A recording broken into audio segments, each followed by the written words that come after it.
Pillar 3. The philosophy. Law 19. You must sweat the small stuff. This law reveals what every great entrepreneur, athlete, and coach seems to instinctively know: your success will be defined by your attitude towards the small stuff, the things most people overlook, ignore, or don't care about.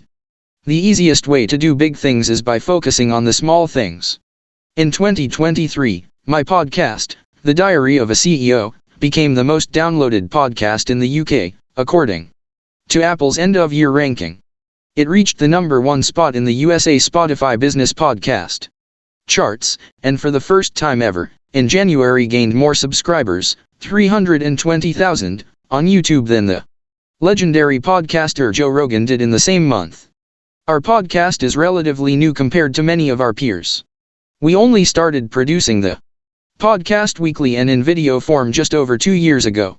I actually don't believe the podcast has been successful because of me as a host. I don't believe that my questions are significantly better, or that our editing is the best, or even that we have the most famous guests in the world. I'm not saying we're bad at these things, but there are others doing those things better. The secret, in my opinion, is that we sweat the small stuff more than any other team I have ever encountered. We obsess over thousands of small details that I believe most people would dismiss as trivial, crazy, or a waste of time. To offer just a few examples, before a guest arrives, we research their favorite music and play it softly in the background when they arrive. No guest has ever mentioned this, but we believe that it will put them in a better, more open mood. We've researched the optimal room temperature for a conversation. Not too hot, not too cold. We A/B test the title, thumbnail, and promotion of each podcast episode, using AI and social media ads weeks before the podcast is published to the public. We've even hired a full-time in-house data scientist and had him create an AI tool that translates the podcast into multiple languages, so if you click on the YouTube version of the podcast while you're in France, for example, both mine and the guests' voices will be automatically translated into French. We've built a data-driven model that informs us which guests we should book, the best performing topics the guest has previously discussed, the optimal length for a conversation, and even how many characters long the title of a podcast should be. Our success can't be attributed to being the best at any one thing, but it can be attributed to our relentless focus on the smallest stuff. Searching for minor, seemingly trivial ways to improve has become our religion. This same meticulous philosophy is embodied by all my companies and is a shared characteristic among the world's most innovative, fast-growing, and disruptive brands. Kaizen. For 77 years, through ups and downs, General Motors, GM, had led the way, with higher car sales annually than any other company globally. But in recent years they've been dethroned by Toyota and its unique approach to building cars, a company, and a culture. Toyota was announced as the world's leading automaker in terms of sales for another consecutive year in 2022. Their year-on-year growth of 9.2% increased the gap with their closest competitor, Volkswagen, by almost 2 million cars sold, compared to the 250,000 gap the year before. Central to the company's success is something called the Toyota Production System. It was developed during the post-Second World War era in Japan, when the country was undergoing reconstruction and facing a shortage of capital and equipment. In response to these challenges, Toyota engineer Taiki Ono formulated a philosophy that allowed the company to extract the maximum potential from each component, machine, and employee. The secret to Toyota's philosophy is a principle known by its Japanese name, Kaizen, which means continuous improvement. In the Kaizen philosophy, innovation is seen as an incremental process. It's not about making big leaps forward, but rather making small things better, in small ways, everywhere you can, on a daily basis. The Kaizen philosophy vehemently rejects the notion that only a select few members of a company's hierarchy are responsible for innovation. It insists that it has to be an everyday task and concern of all employees, at all levels. Because of the Kaizen philosophy, Toyota reportedly implements a staggering 1 million new ideas each year, the majority of which are suggestions made by ordinary factory floor workers. Remarkably, Toyota's US facilities are said to receive 100 times fewer suggestions from their workers than their Japanese counterparts. These suggestions are often tiny, including things like increasing the size of water bottles to better hydrate employees, lowering a shelf to make tools slightly easier to reach, or making the font on a safety warning just 1 point size bigger to reduce accidents. These suggestions may sound insignificant in nature, but the Kaizen philosophy believes that it is in fact the smallest of improvements that will cumulatively push the business forward and keep it ahead of competitors that don't care about sweating the small stuff. Kaizen philosophy says you must create a standard, make sure everyone meets the standard, ask everyone to find ways to improve the standard, and repeat this process forever. Kaizen vs convention.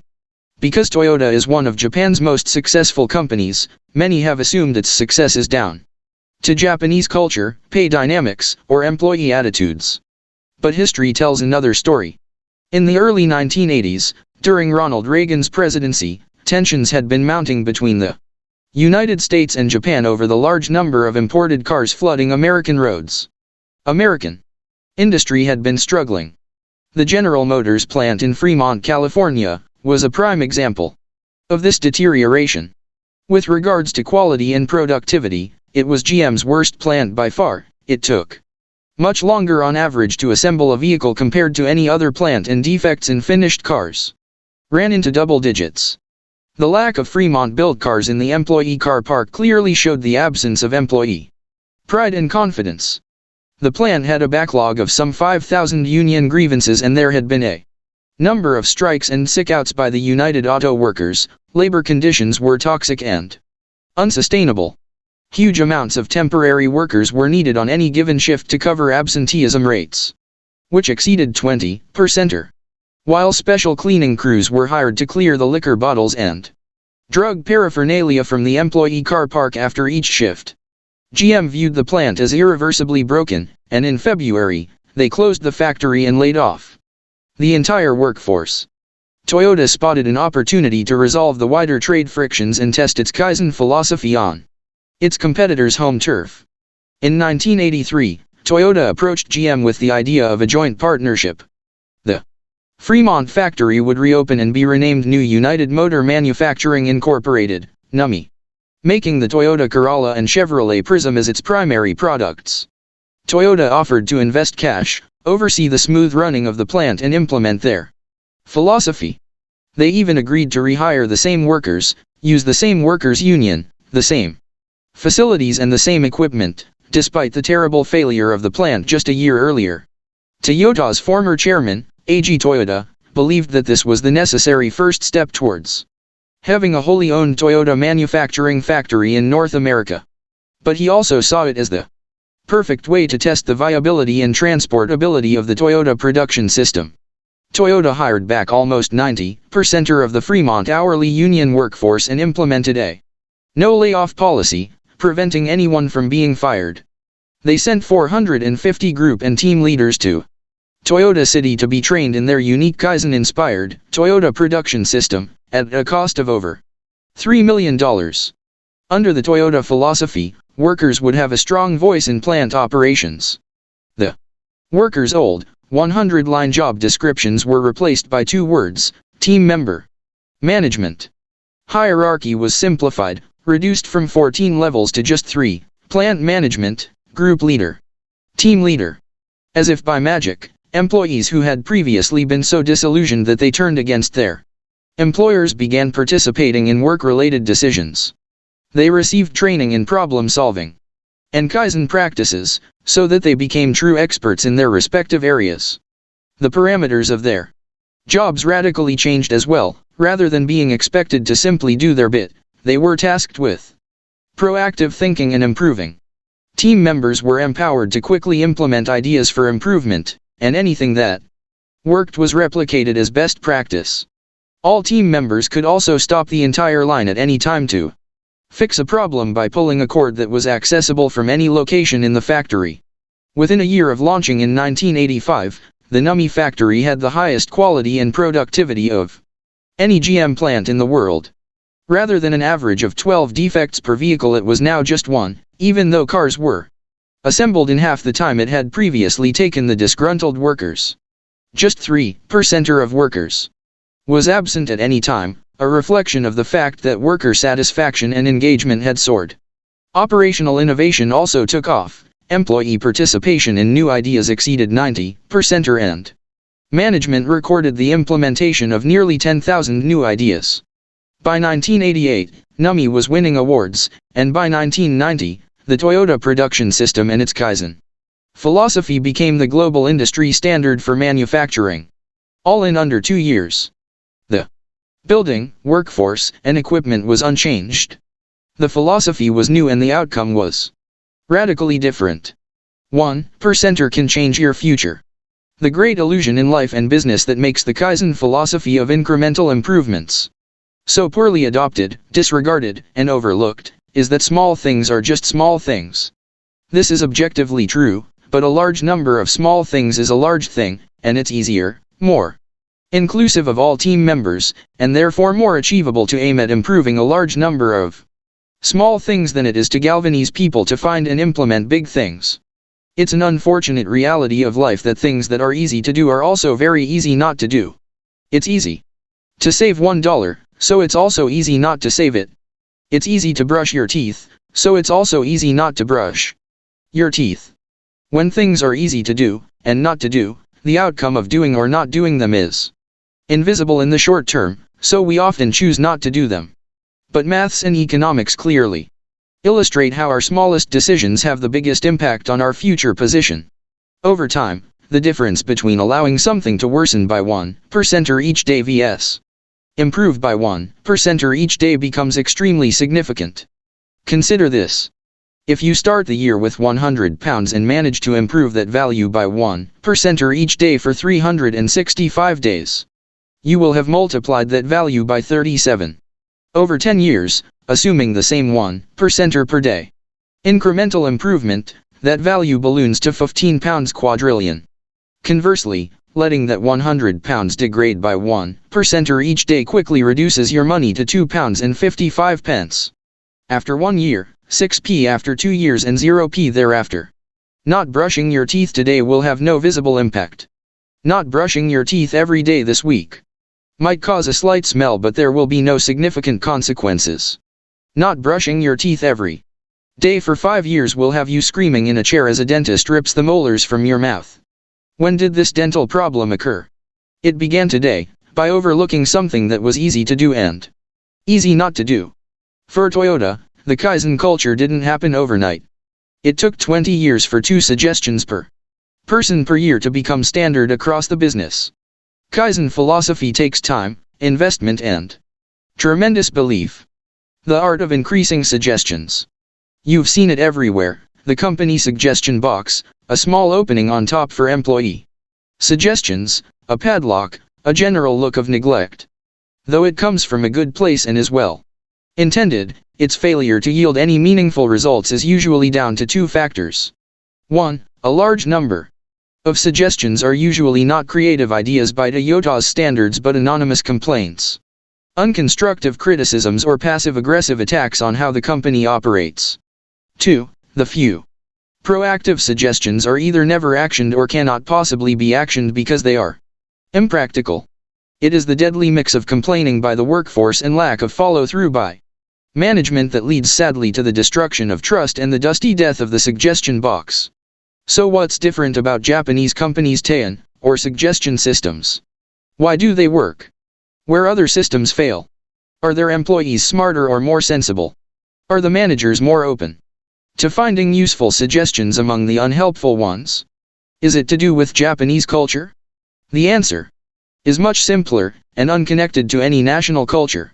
The answer lies with the person we will call the idea coach, and any company can take advantage of this. When Toyota's manager of domestic public relations in Japan, Ron Hay, was asked how they can accept 99% of the ideas that arrive in their suggestion system, he had a telling answer. Ron explained that supervisors reviewed their employees' ideas with them one-on-one, coaching them on the practicalities, giving them direction and support to make the idea well-rounded and effective, and helped it to succeed.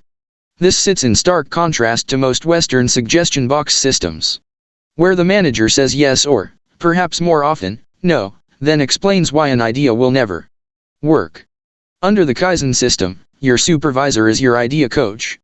It remains the employee's idea, but through working with someone who is more experienced with a deeper understanding of the art of the possible, 99% of ideas are accepted and collaboratively developed into something that could work.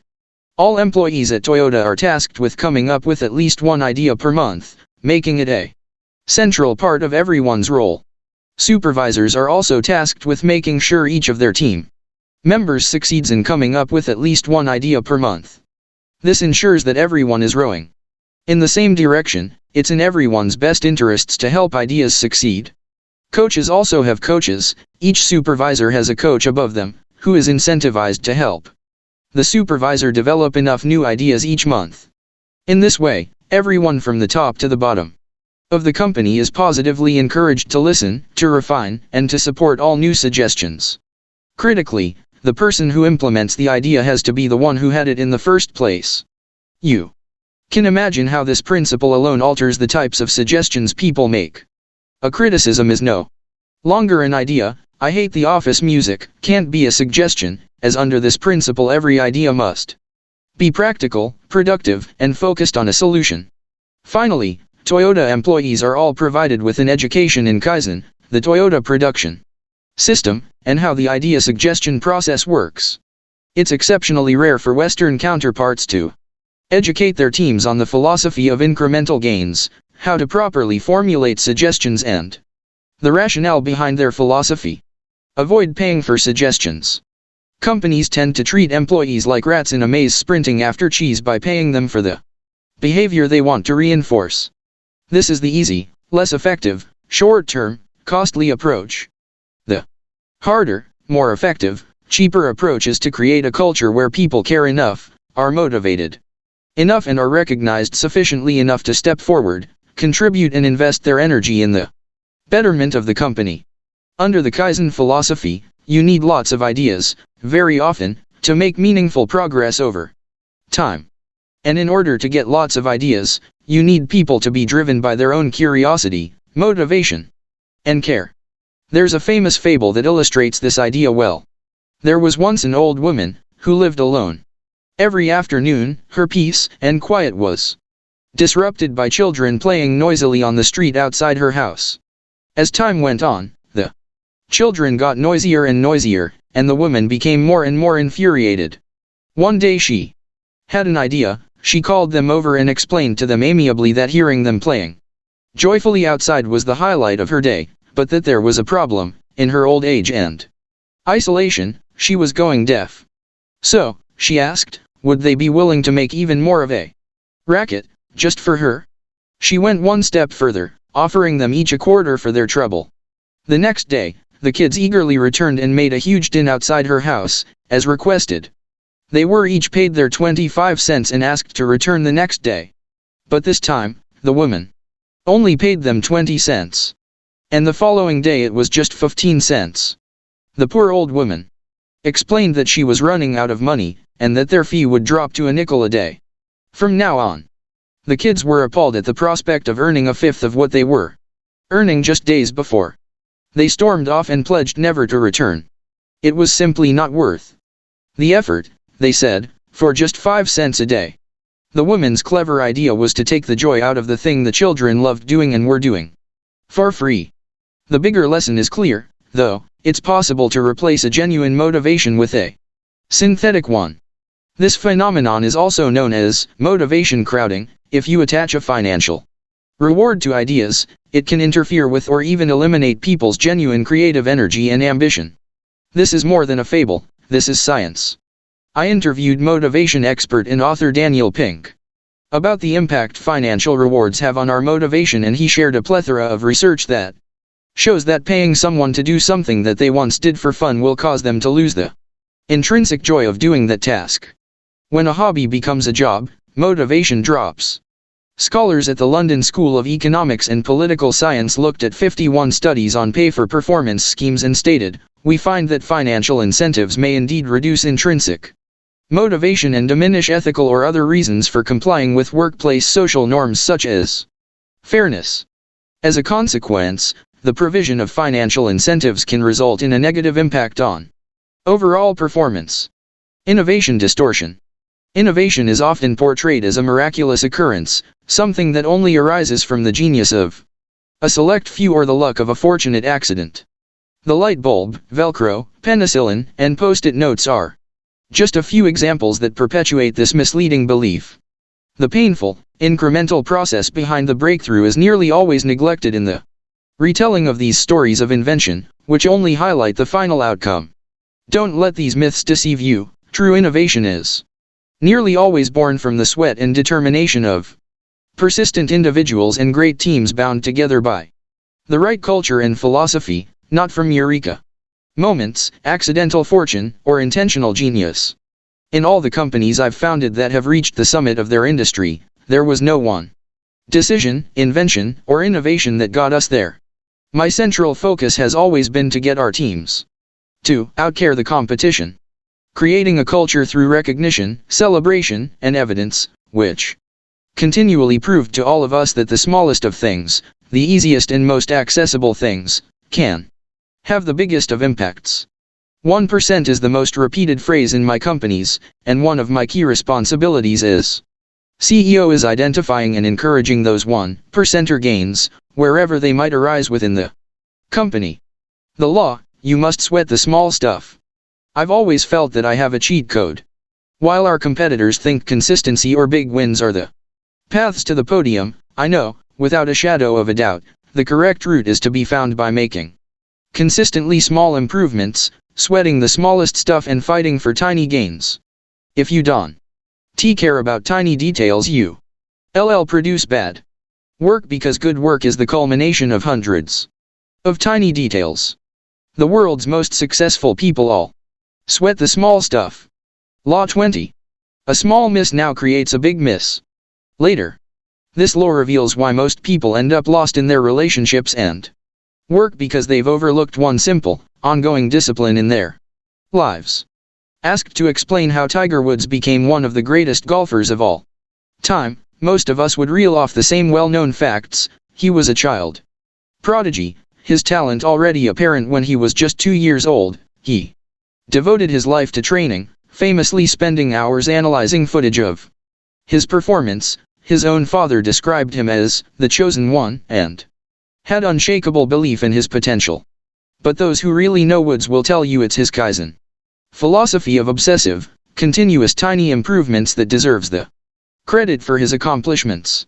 In 1997, after the Masters tournament and just 7 months after turning professional, Woods told his coach, Butch Harmon, that he wanted to rework, effectively rebuild, his entire swing from scratch.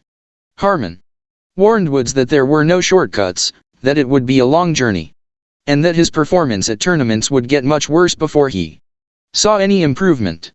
Friends, fellow players, and experts agreed, but Woods knew his swing could be marginally better, so he ignored them. He viewed reinventing his swing not as a threat to his game, but an opportunity to incrementally improve it, and so he took the chance and started his Kaizen journey. Woods was directly inspired by Toyota's quest for perfection, and began to speak of the Kaizen philosophy as if it were his religion. He and his coach went on to create their own Kaizen-esque sequence of hitting practice balls repeatedly, reviewing footage of his swing to discover improvements, implementing any improvements in the gym and on the course, and repeat. Just as his coach predicted, it was a long road. Woods stopped winning. In fact, he didn't win anything for 18 months, and pundits began to say it was all over for him. But Woods and his coaches had faith that small improvements would show up after longer periods of time. He told his critics, winning is not always the barometer of getting better. Woods' Kaizen attitude paid off. His new swing would develop into a lethal weapon, more precise, more accurate, and more versatile than ever before. He enjoyed a record 6 straight wins starting in late 1999, and since then, Tiger Woods has arguably become the best golfer of all time, with 82 PGA Tour wins, more than anyone has ever achieved before. Woods proves that the pursuit of perfection is a matter of discipline, not being heroic. Charles Darwin's theory of evolution and survival of the fittest posits that Not making small adaptations can result in extinction, while small mutations create a survival advantage. This idea serves as a fitting analogy for the Kaizen philosophy. As Charles Darwin argued, an individual's success won't be determined by a single stroke of genius. Instead, it will be the byproduct of a philosophy that fosters gradual evolution, mutation, and adaptation in any and every aspect of an organism, over an extended period of time. In aviation there's a principle called the 1 in 60 rule, which means that being off target by 1 degree will lead to a plane missing its end destination by 1 mile for every 60 miles flown. This concept also applies to our lives, careers, relationships, and personal growth. Just a small deviation from the optimal route is amplified over time and distance. Something that feels like a small miss now can create a big miss later. This highlights the need for the real-time course corrections and adjustments that the Kaizen philosophy provides. If we are to be successful, we all need simple rituals to assess our course and make the necessary small adjustments, as frequently as possible, in all aspects of our lives. John Gottman, the acclaimed relationship psychologist, concluded from decades of research that the existence of contempt in a relationship is the biggest predictor of divorce. Contempt is the subtle disrespect and disregard of your partner. Like an aircraft being 1 degree off course, the harm happens slowly, over time, in relationships where the couple fail at conflict resolution because of poor or infrequent communication. This insight led me to establish one of the most important Kaizen-style rituals I have in my romantic relationship: a scheduled weekly check-in with my partner. We sit down, talk openly, and seek marginal ways to improve, align, and resolve unaddressed issues, both small and large. In one of our recent check-ins, she mentioned that my response of, "Sorry, I'm busy with something," when interrupted while working can come across as blunt and irritated. She asked if I could add a loving word to my response to soften the message. My unintentional bluntness had been making her feel subtly rejected. Now, instead of sounding like a grumpy workaholic, I say, "Sorry, love. I'm busy with something." Although it seems like a minor change, expressing and rectifying this issue has prevented it from compounding over time and causing a big problem later. Like a plane slightly off course, we've nudged our relationship back on track by 1 degree so that we can continue in the right direction. I apply the same principles to business, friendships, and my relationship with myself. I have weekly check-ins with my directors and friends, and even a self-assessment in my diary to ensure everything is on course, aligned, and that any necessary course corrections are identified and implemented. Week after week, my inbox is flooded with messages from individuals who have found themselves lost in their careers, businesses, relationships, and friendships. In nearly every instance, it eventually becomes evident that their present circumstances are a consequence of neglecting small things for an extended period of time. They failed to check in with themselves and others, speak up, engage in difficult conversations, or address the seemingly trivial issues in their lives. Consequently, they veered off course ever so slightly, by a mere 1 degree, which ultimately led them to a destination they didn't want to go to. The law: a small miss now creates a big miss later. The Kaizen philosophy isn't just about business efficiencies or improvements, it's about continually ensuring you're on the right path and heading to the destination that you intend to, want to, and desire to visit. The smallest seeds of today's negligence will bloom into tomorrow's biggest regrets. Law 21. You must outfail the competition.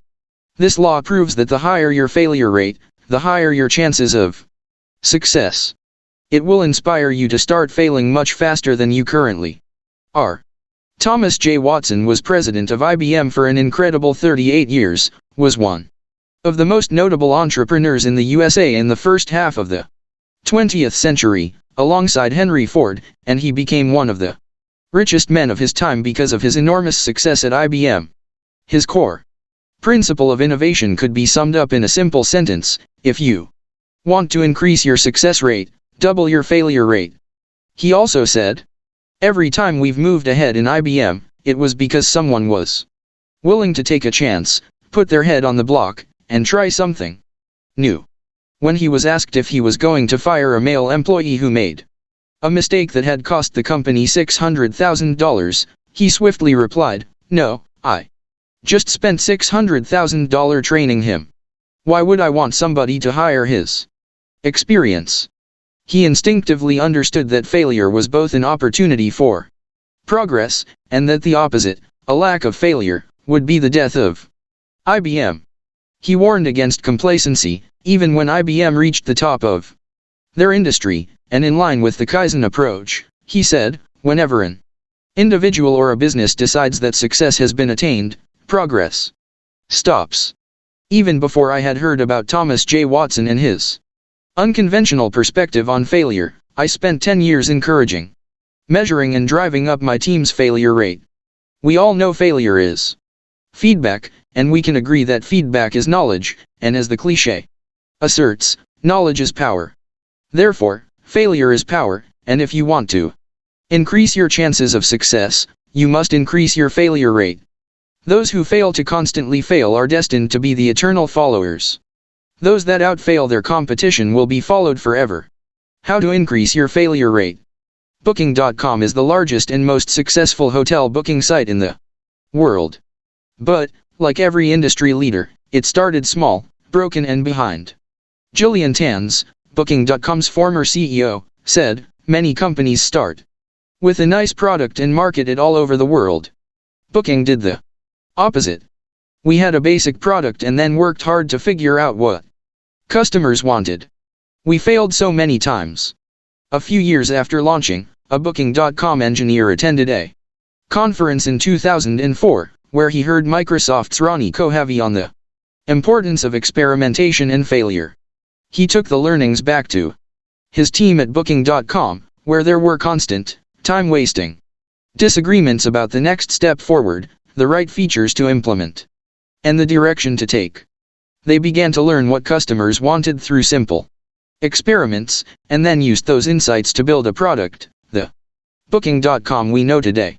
As Tanz says, "We grew like this, without any marketing or PR, just constant testing and experimentation of what our customers liked."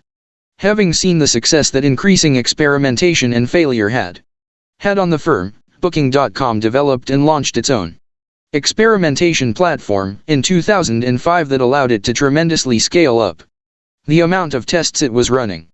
Adrian Ingest, Senior Director of Product Development at Booking.com, recalled, "I came from small businesses where CEOs launched a big product redesign every 6 months, and by the time you rolled it out, it was hard to figure out what worked and what did not work. Here, the team was small, fitted on one floor, and it was exciting to see everyone take risks, fail, push small changes very quickly, and use experiments to measure the impact." Booking.com would go as far as appointing a director of experimentation, who has publicly evangelized about how critical it is for companies to fail more often and measure those experiments, saying, "We believe that controlled experimentation is the most successful approach to building products that customers want." Today Booking.com has 20,300 employees and $10 billion in annual revenue. The website is available in 43 languages and features over 28 million listings in every corner of the world.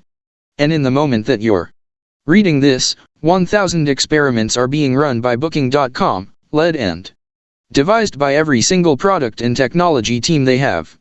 They credit their culture of outfailing their competition as being a key reason why they've overtaken their competition. Amazon follows the same fail faster religion. Jeff Bezos, founder of the trillion-dollar e-commerce platform, sent the following memo to his shareholders when the company became the fastest ever to reach annual sales of $100 billion. "One area where I think we are especially distinctive is failure. I believe we are the best place in the world to fail. We have plenty of practice, and failure and invention are inseparable twins. To invent you have to experiment, and if you know in advance that it's going to work, it's not an experiment. Most large organizations embrace the idea of invention, but are not willing to suffer the string of failed experiments necessary to get there. Outsized returns often come from betting against conventional wisdom, and conventional wisdom is usually right. Given a 10% chance of a 100 times payoff, you should take that bet every time. But you're still going to be wrong 9 times out of 10. We all know that if you swing for the fences, you're going to strike out a lot, but you're also going to hit some home runs. The difference between baseball and business, however, is that baseball has a truncated outcome distribution. When you swing, no matter how well you connect with the ball, the most runs you can get is 4. In business, every once in a while, when you step up to the plate, you can score 1,000 runs. This long-tailed distribution of returns is why it's important to be bold. Big winners pay for so many experiments. In a related interview, Jeff Bezos expanded upon this idea. To be innovative, you have to experiment. You need to do more experiments per week, per month, per year, per decade. It's that simple. You cannot invent without experimenting. We want failures, where we're trying to do something new, untested, never proven. That's a real experiment. And they come in all scale sizes. Amazon has one of the biggest business graveyards of failure, something I'm sure Bezos is proud of. A9.com, the Amazon search engine, the Fire Phone and their Endless.com shoe website are just some of the notable projects that were so unsuccessful you've probably never heard about them. However, when one of their experiments pays off, it completely changes the trajectory of their business, and covers the losses of all of their failures combined: Amazon Prime, Amazon Echo, the Kindle and, most notably, Amazon Web Services, AWS. AWS was launched as an experiment unrelated to Amazon's e-commerce business, but in 20 years has become the fastest growing B2B company of all time. It is the world's top cloud computing platform. It has operations in 24 geographical regions and boasts over 1 million active users. In 190 countries, $62 billion in revenue and $18.5 billion in annual profit. In 2022, that little experiment from 20 years ago was the single biggest contributor to Amazon's total profit. In 2011, Amazon created its very own experimentation platform, WebLab, which now runs more than 20,000 experiments each year to continuously innovate and improve on customer experiences. Jeff Bezos explained how Amazon decides which experiments a company should pursue in his 2015 shareholder letter. Some decisions are consequential and irreversible or nearly irreversible, one-way doors, and these decisions must be made methodically, carefully, slowly, with great deliberation and consultation. If you walk through and don't like what you see on the other side, you can't get back to where you were before. We can call these type 1 decisions. But most decisions aren't like that. They are changeable, reversible, they're two-way doors. If you've made a suboptimal type 2 decision, you don't have to live with the consequences for that long. You can reopen the door and go back through. Type 2 decisions can and should be made quickly by high judgment individuals or small groups. As organizations get larger, there seems to be a tendency to use the heavyweight Type 1 decision-making process on most decisions, including many Type 2 decisions. The end result of this is slowness, unthoughtful risk aversion, failure to experiment sufficiently, and consequently diminished invention. A battle between father and son. For 6 years I advised an industry-leading, multi-billion-dollar e-commerce company in the food industry that had 2 brands underneath it. One brand was run by the father, who had founded the whole group, and the other, much newer brand had been launched by the son. When my company was appointed to help them scale their marketing, customer acquisition, social media and innovation efforts, I initially spent up to 4 days a week in the boardroom with both the father and the son, understanding their brands, their goals and their objectives. I visited both brands every week without fail. I traveled the world with them. I was in the room, doing everything from advising their crisis management press releases to producing their social media strategy and advising them on which marketing activities to pursue. When they went to Paris to launch a new product, I was on the plane. If they had an event in America, I was there. If they had an important meeting in Singapore, I traveled with them, and when they launched in the Middle East, I was on the ground. In the 6 years that I advised them and acted as a member of their extended family, I watched the Sun's part of the company go from an unknown, small, unprofitable brand to the best loved, most culturally relevant, highest grossing brand in its industry. At the same time, I saw the father's brand falter, stagnate, and slow down.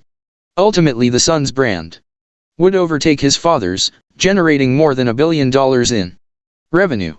I had front row seats to both businesses, their decisions, and their philosophy, and I can say with total confidence that the most significant reason why the Sun overtook his father is that the Sun had a failure rate that exceeded that of his father by a factor of 10. When my teams made a technological discovery relating to marketing, growth, or social media, we brought it to both brands at the same time, on the same day, but we were greeted with very different responses. I recall one such innovation where we found a way to grow their social media following 20 times faster than usually possible using a technique we'd discovered with a particular platform. I personally took this discovery to both the Sun and the father in 2016, in 2 separate meetings. The father's team listened to the idea, requested a bigger presentation, scoffed at our fee, and they informed me that they would need various layers of sign-off to proceed. 9 months later, they were still discussing it internally. The Sun didn't put me in front of a team at first, he wanted to hear the idea himself. Before I could even finish my explanation, he called out to his assistant, "Bring all of the marketing team into the room ASAP." When the marketing team arrived, he told me to repeat what I had just said, and upon finishing my explanation, he looked at his team and remarked, "We're going to do this today." He looked back at me and said, "Steven, whatever you need, it's sorted, full steam ahead, right now. No contracts, no lawyers, no layers of sign-off, no delays, trust, speed and empowerment." That one idea resulted in the Sun's brand adding 10 million more followers to one of its social media channels over the following months. In the end, it cost them 95% or less to grow their social media page using our discovery, than all the strategies that the brand had adopted in the past. The Sun instinctively knew that this was a Type 2 decision, the sort of decision that wouldn't have irreversible harm if it failed, could be reversed, but also could ultimately change the course of the brand if it succeeded.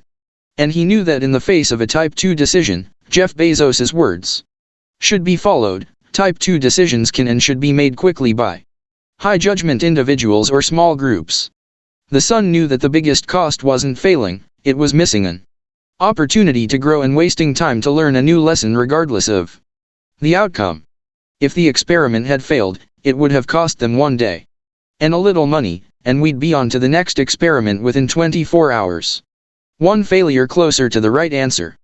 By the time the father's brand had decided to cautiously proceed with the idea, some 10 months later, it no longer worked. The platform loophole we were using had been closed, and growing a social media channel had once again become expensive, complicated, and difficult.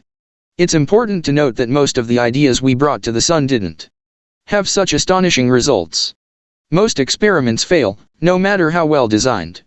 I would estimate that 3 in 10 were tragic failures, 3 in 10 were average failures, 3 in 10 were good, and 1 in 10 was great, so great that it changed the fortunes of their business and paid for any losses incurred by the other 9. Get to 51% certainty, and make the decision. Many years later I would have the honor of sharing the same stage as Barack Obama in Brazil, and Obama would remark that when facing tough decisions, like whether or not to fly into Pakistan unannounced at night in the hope of assassinating Osama bin Laden, he turned to probability instead of certainty. He said every decision was painstakingly difficult. If it was an easily solvable problem, or even a modestly difficult but solvable problem, it would not reach me, because, by definition, somebody else would have solved it. Instead of saying, "Will X or Y happen if I make this decision?" he would say, "What is the chance of X or Y occurring?" He insisted that Having smarter people in the room was key, having the confidence to have people around you who were smarter than you or disagreed with you is critical. And he would weigh each decision not just on the probability of being right, but the impact it would have if he was wrong. You don't have to get to 100% certainty on your big decisions, get to 51% and when you get there, make the decision quickly and be at peace with the fact that you made the decision based on the information you had. As I came to learn from working with the father and sons companies, from my more than 10 years advising the world's leading brands, and from Barack Obama, the truth is that perfect decisions exist only in hindsight. Dwelling too long on potential outcomes, and procrastinating in the process, is futile. The real cost of indecision in business is wasted time. That time could have been used failing your way to knowledge that would ultimately help you to succeed. Instead, some brands freeze in fear, and in their attempt to avert any losses, they end up losing the most expensive and important things: opportunity, knowledge, and time. Nassim Taleb, author and researcher, sums it up in this graph: creating a pro-failure philosophy. Some of the companies I worked with got this right. They had lightning-fast experimentation cycles. They viewed change as an opportunity. They failed their competition, and they nearly always outpaced their industry. Some of the companies I worked with believed in this philosophy, tried it, and failed. They asked their teams to innovate more, wrote it on the office wall, but it simply never happened. And some companies didn't believe in it at all. Those companies were almost never founder-led. They were either stagnant or in decline, and they viewed the changing world as nothing more than a threat. I discovered 5 consistent principles that the most innovative companies naturally embodied, which I believe enable teams to outfail their competition. 1. Remove bureaucracy. It is a villain, says Walmart CEO Doug McMillon. Its tentacles should be treated like the cancers they so much resemble, says Berkshire Hathaway Vice Chair Charlie Munger. It's a disease, says Jamie Dimon, the CEO of J.P. Morgan Chase.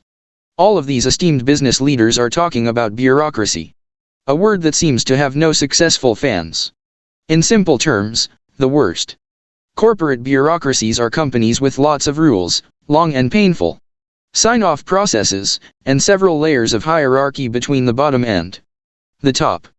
These systems disempower employees, slow companies down, disincentivize experimentation, delay innovation, and stifle the gold mine of ideas that exist in the minds of the workforce. Systems like this are attacks on human ingenuity, energy, and entrepreneurism. As Lawrence Peter, author of the Peter Principle, put it, bureaucracy defends the status quo long past the time the quo has lost its status. Bureaucracy is often seen by company leaders as an unfortunate necessity for businesses operating in complex regulatory and international environments. The U.S. workforce is an example of this. Since 1983, the number of managers, supervisors, and administrators has increased by over 100% in comparison to an increase of roughly 40% for all other occupations. In recent years, nearly 2/3 of workers said their organizations had become more bureaucratic, according to a Harvard Business Review survey. Meanwhile, productivity growth has stalled. In the bigger companies that have come to dominate Western economies, bureaucracy is particularly detrimental. In the U.S. labor force, over 1/3 of workers are employed in firms of 5,000 or more employees, and frontline workers are generally overseen by 8 management levels. Considering the astounding speed of change happening in the world, as revealed in Law 5, doing anything to slow down your company's rate of experimentation at this point in history is a death wish. Haier Group, a Chinese appliance business that generates more than $35 billion in annual sales, understands this better than anyone. To avoid the toxic consequences of bureaucracy, they've divided their 75,000 employees into 4,000 micro-organizations, most of which have just 10 to 15 employees. Decisions are made at lightning speed by small, autonomous teams, and subsequently they've managed to outfail their competition, innovate at the speed of the market, and dominate their industry. And Steve Jobs, co-founder and CEO of Apple, when speaking about bureaucracy at the company, said, We are organized like a startup. We're the biggest startup on the planet, and we all meet for 3 hours once a week and we talk about everything we're doing. Teamwork is dependent on trusting the other folks to come through with their part without watching them all the time, but trusting that they're going to come through with their parts. And that's what we do really well. The key, as I've witnessed in all of my own companies, clients, and case studies, is to make project teams as small as they can possibly be, to give them more authority, trust, and access to resources when making decisions, and to cut back all sign-off processes, especially when a team is seeking to make a Type 2, low-consequence, reversible decision to fix the incentives. In 2020, my company was tasked with resuscitating a faltering fashion e-commerce company that was on the brink of financial collapse. The COVID-19 pandemic had prompted the closure of their physical stores, resulting in a reduction of staff and wages. Employee morale was on its knees, and a new CEO had recently been appointed to steer the company in a new direction. During my first presentation to the CEO, I outlined the need for the company to increase their rate of failure by an order of magnitude in all areas, including marketing. They were lagging behind their competitors, missing opportunities and squandering resources on ineffective traditional tactics. Upon hearing my proposal, the CEO mentioned that the company already encouraged their team to experiment more, citing the inclusion of fail faster as one of their 4 core values in the employee handbook, and 2 of the words prominently displayed on the office kitchen wall. Following my presentation, I held private sessions with staff, from managers to interns, for several hours. During a meeting with the brand's marketing team, I posed the question, what reason do you have to fail more often? A prolonged, revealing silence ensued before I rephrased the question, asking, what reason have you got not to fail more often? The marketing manager's previously paralysed mouth sprang to life as she drowned me with a series of responses, including I don't want to be embarrassed, I won't receive a pay increase, people will think less of me, I might be fired, I'm too busy to try new things. As she rattled off more and more reasons, it became increasingly apparent that the organization was plagued by a disease called misaligned incentives. What the company expected of its employees was not in line with what it incentivized them to do. The company wanted innovators, risk takers, entrepreneurs, but, upon close inspection, as is the case in most slow, dying companies, people were simply incentivized to do their job, no less, no more. It is startling to me, still, that any CEO would believe that the cute words, cliched slogans, and aspirational values they put in employee handbooks matter at all. Words need evidence, incentives, and examples to bring them to life. Human behavior is not driven by platitudes, slogans, and wishful thinking. If you want to predict what a group of people will do over the long term, you need to look at their incentives, not their instructions. To redesign the incentives of the marketing department, one of the many systems I implemented was a recognition process designed to celebrate an employee or team when an experiment was successfully executed, regardless of the outcome. After all, executing the experiment is the controllable factor. Whether it's successful or not in the market is impossible to control, so it's not where our incentives should focus. 3. Promote and fire. I told the CEO of the fashion company to identify the employees that were failing the fastest and to promote them as high in the organization as she could. Companies don't have one company culture, every manager in an organization creates a subculture underneath them. At my first marketing company we had almost 30 managers, and I observed time and time again how one team's satisfaction, attitude, and philosophy could be starkly different to the team they were sat next to, purely because of their manager. With 30 managers, we really had 30 company cultures. Influence trickles down, you need the people at the highest point in the company to be the most avid disciples of your cultural values. When you promote those employees, or give them pay rises, let all team members know why they're being promoted, and point out their exceptionally high failure rate.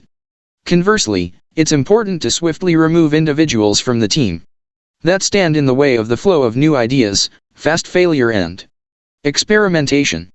Especially if those employees are managers, one bad manager can destroy the morale, motivation, and optimism of a great team of perfectly capable, hopeful, and entrepreneurial employees. 4. Measure accurately. While advising the fashion e-commerce business, I asked the CEO to establish, educate, and continually communicate to all team members an experimentation process that everyone should follow, use to measure, and use to communicate a new idea or experiment that they wanted to pursue. Too often employees don't step forward with new ideas because they unclear on the process they should follow. Education is the easiest way to remove operational psychological friction. And lastly, I told the CEO to measure, team by team, the organization's failure rate, with a clear goal of increasing every team's failure rate by a factor of 10 by year end. In business, you don't improve what you don't measure, and what you focus on grows. By establishing visible KPIs, key performance indicators, and clear goals, and making them everyone's responsibility, nobody at the fashion business could be too busy for experimentation, as is the case.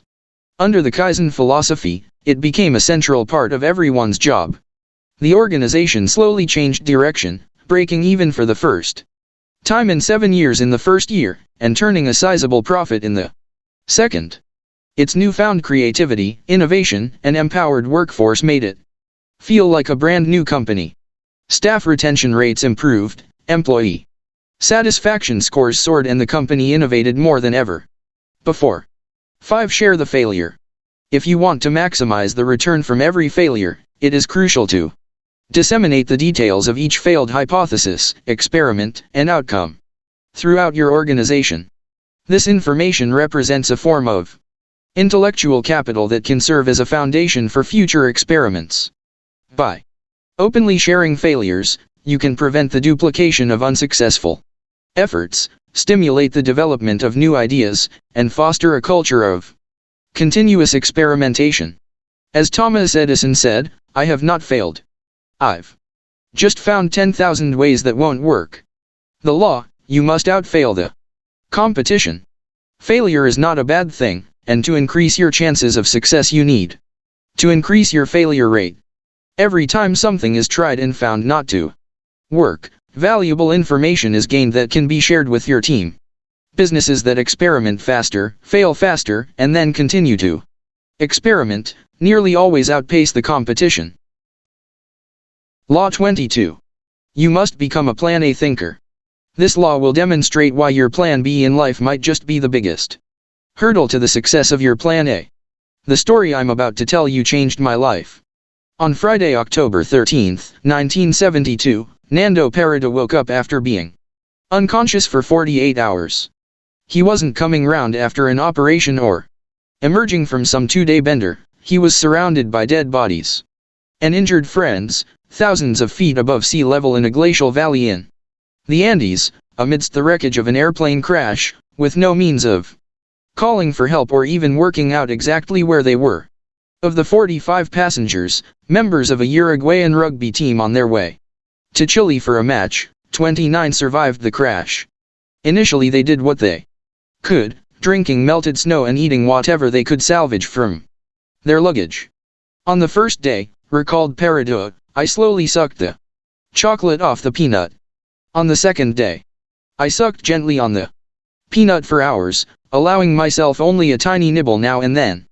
I did the same on the third day, and when I finally nibbled the peanut down to nothing, there was no food left at all.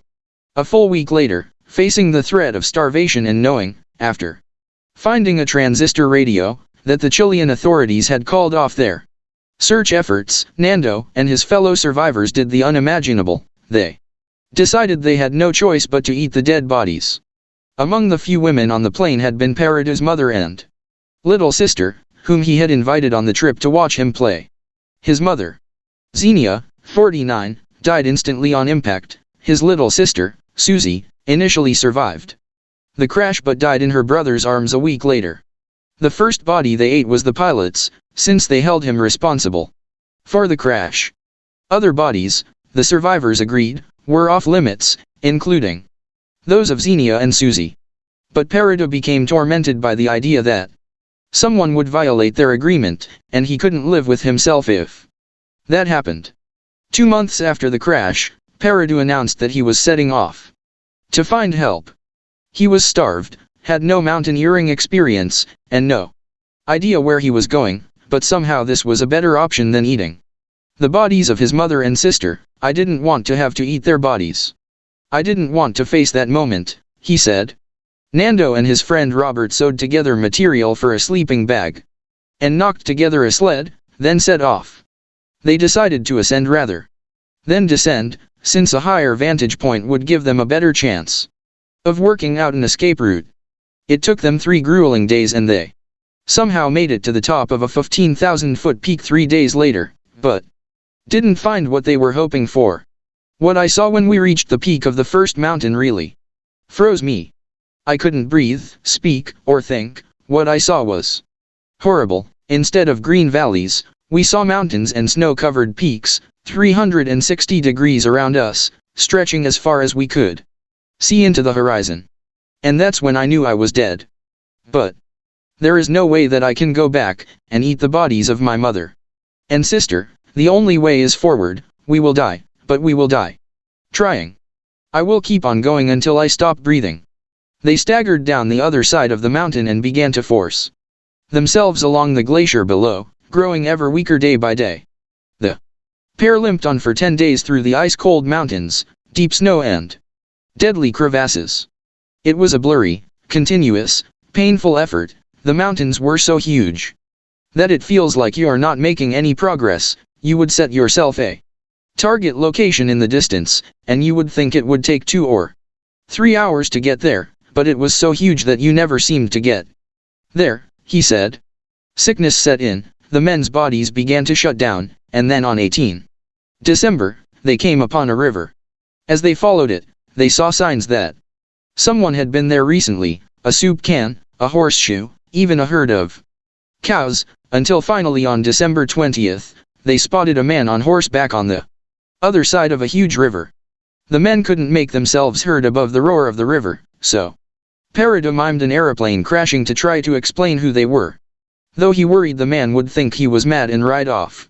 Instead, the man tied a note to a rock and threw it across the river. "Tell me what you want." Peridot wrote back, "I come from a plane that fell into the mountains. We have been walking for 10 days. We have no food, and I can no longer walk." He explained that he had 14 friends remaining in the mountains, alive, and that they desperately needed help. The man received the note and was shocked, but believing what he read. He traveled for 10 hours on horseback to the nearest civilization and returned the next day with a rescue team. Miraculously, 72 days after the plane crash, Peridot and his friend were saved, and the next day he took the rescue team back to the crash site in a helicopter, where the 14 other survivors would be found and rescued. "The only way you go forward is because you can't go back," he explained. Peridot's story is a story of human perseverance, fortitude, and courage in the face of hopeless desperation. I stumbled across his story at 19 years old, while I was in a dire financial situation, trying to pursue my first business idea, disowned by my parents for dropping out of university, shoplifting and scavenging food on my worst days, while living in a deprived area of the country, alone and broke. His story changed my life. It gave me hope in my darkest time, wind in my sails when I needed it the most, and more reason to push on despite the circumstance I was in. After several years of perseverance, I too had escaped my situation. I had built a successful company, I was financially free, and my life resembled that of my wildest dreams. The only way you go forward is because you cannot go back. I couldn't go back. I had nowhere back to go. Not having a plan B became the most incredible motivational force in my life. When the human mind excludes all other possibilities and fixates on a single path, that path draws in every available ounce of your passion, perseverance, and power, leaving no room for hesitation or deviation. The first step before anybody else in the world believes it is you have to believe it. There is no reason to have a plan B, because it distracts from plan A. Will Smith. Had I had an alternate path available to me, it's entirely possible that those darkest of hours might have lured me down it. This might sound like cute, but meaningless motivational words or an unrealistic platitude, but amazingly, researchers have recently revealed that having a plan B, in any ambition, has a net negative impact on our chances of succeeding with our plan A. Maybe we should put all our eggs in one basket. You've probably heard the advice, don't put all your eggs in one basket. When it comes to choosing a career or applying to university, or even applying for a new job, having a backup plan is widely thought to be a good idea. Studies have shown that this approach does help to alleviate some of the psychological discomfort associated with uncertainty, but astoundingly new research has also shown that it comes at a big cost. Having a backup plan, or even considering one, has been shown to potentially hinder your performance by making you less driven to hit your primary goal. Across 3 studies, almost 500 students were asked to solve a difficult word puzzle that involved unscrambling muddled sentences. If they were successful, they would be given a delicious snack. Before attempting the puzzle, some groups of students were told to think through a backup plan. Other ways they could get a free snack on campus, if they couldn't unscramble the sentences.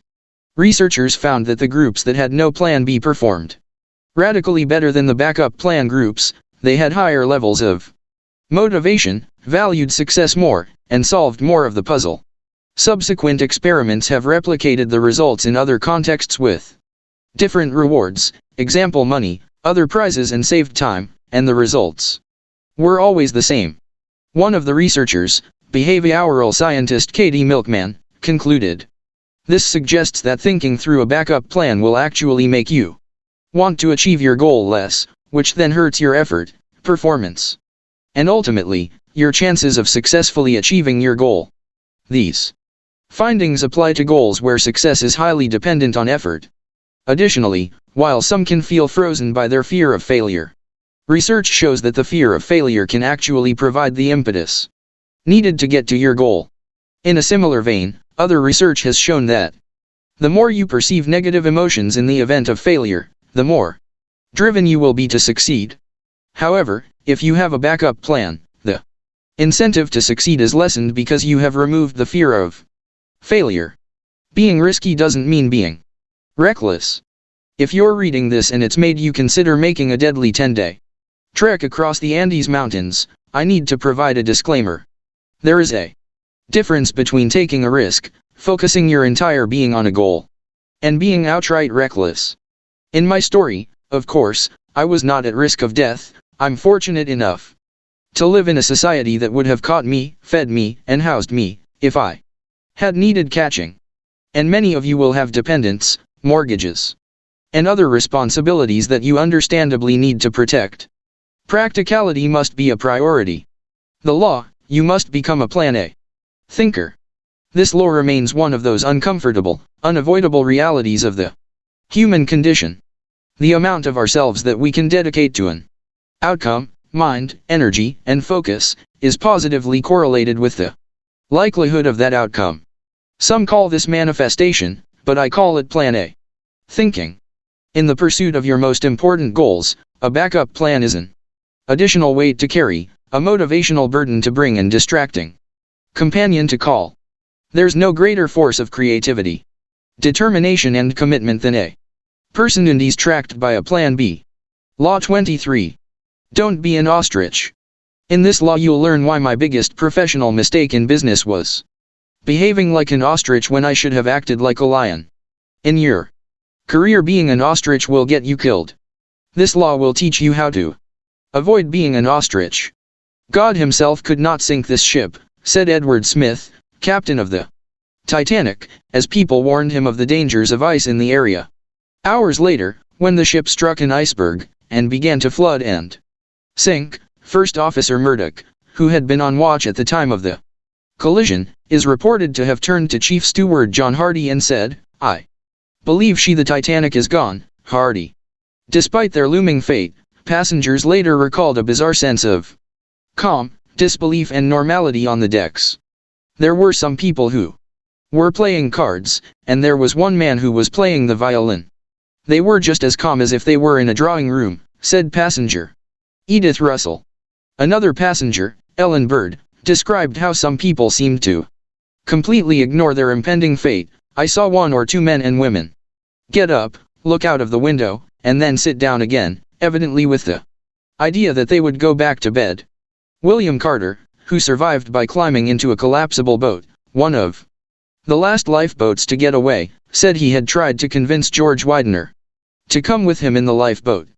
Carter said that Widener ignored his warning and said, "I think I'd rather take my chances."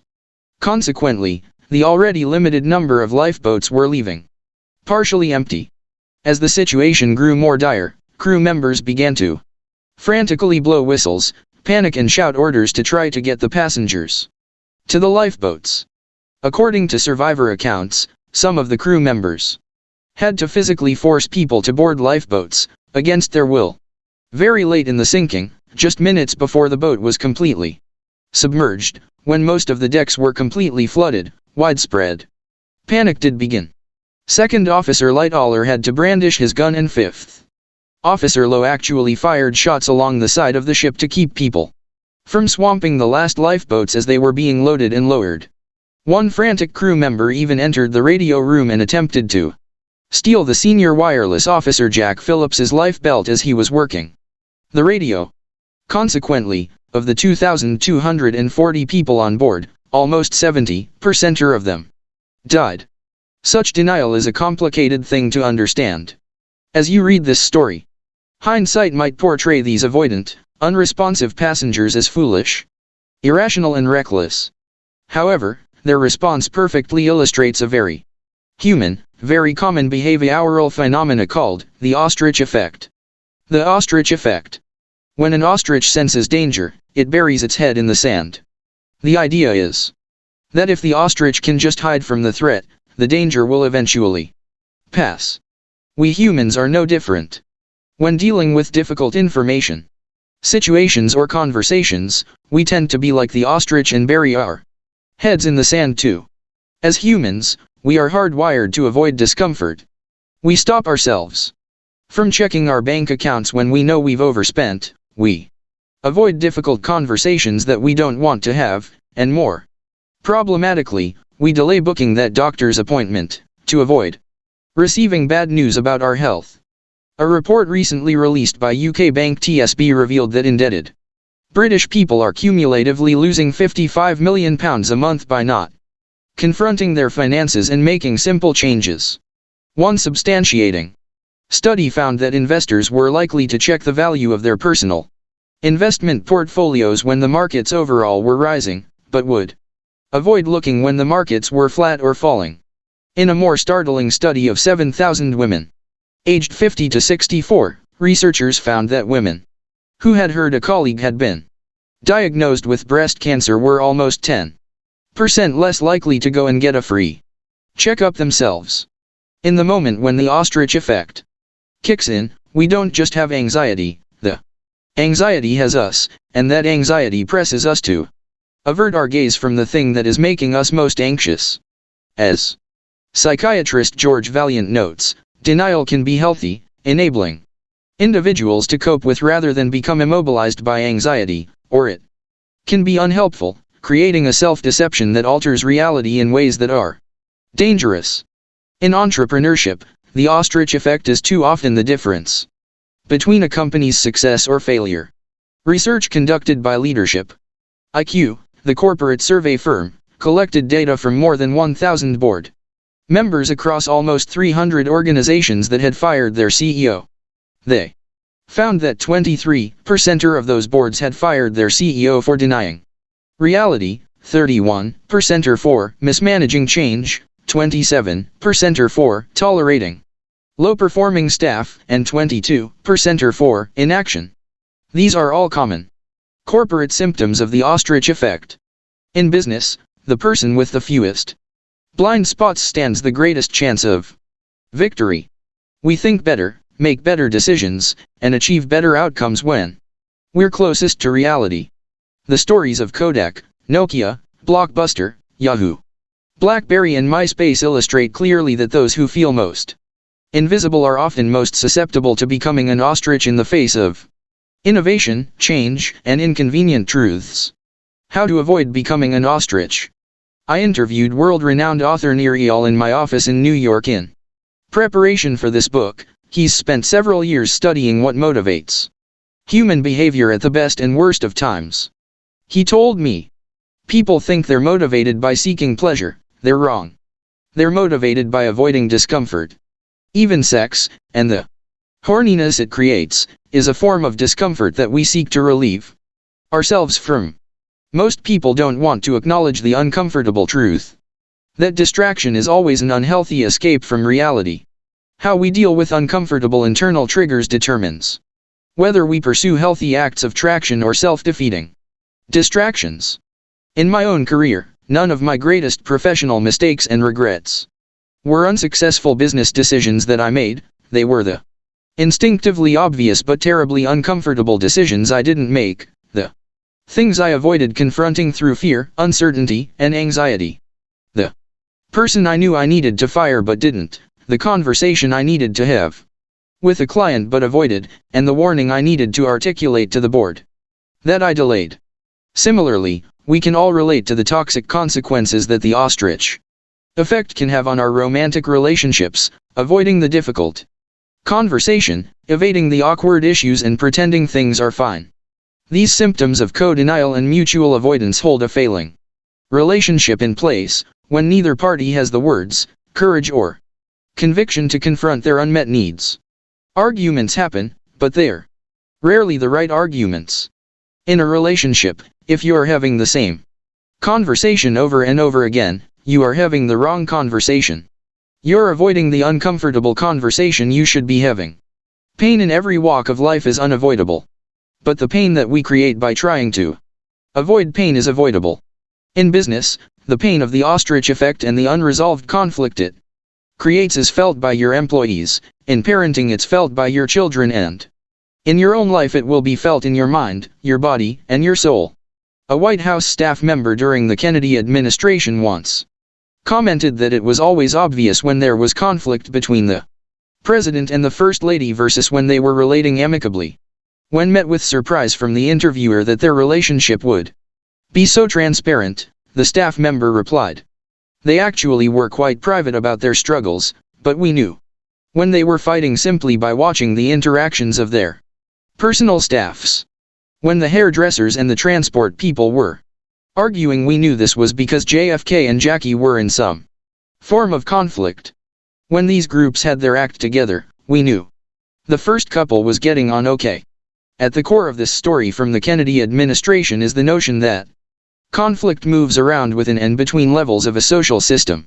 When something is unresolved because we've chosen to bury our heads in the sand, it doesn't sit dormant, waiting to be addressed. It becomes toxic, contagious, and poisonous to those around us, and inflicts more collateral damage with every day that it remains unaddressed.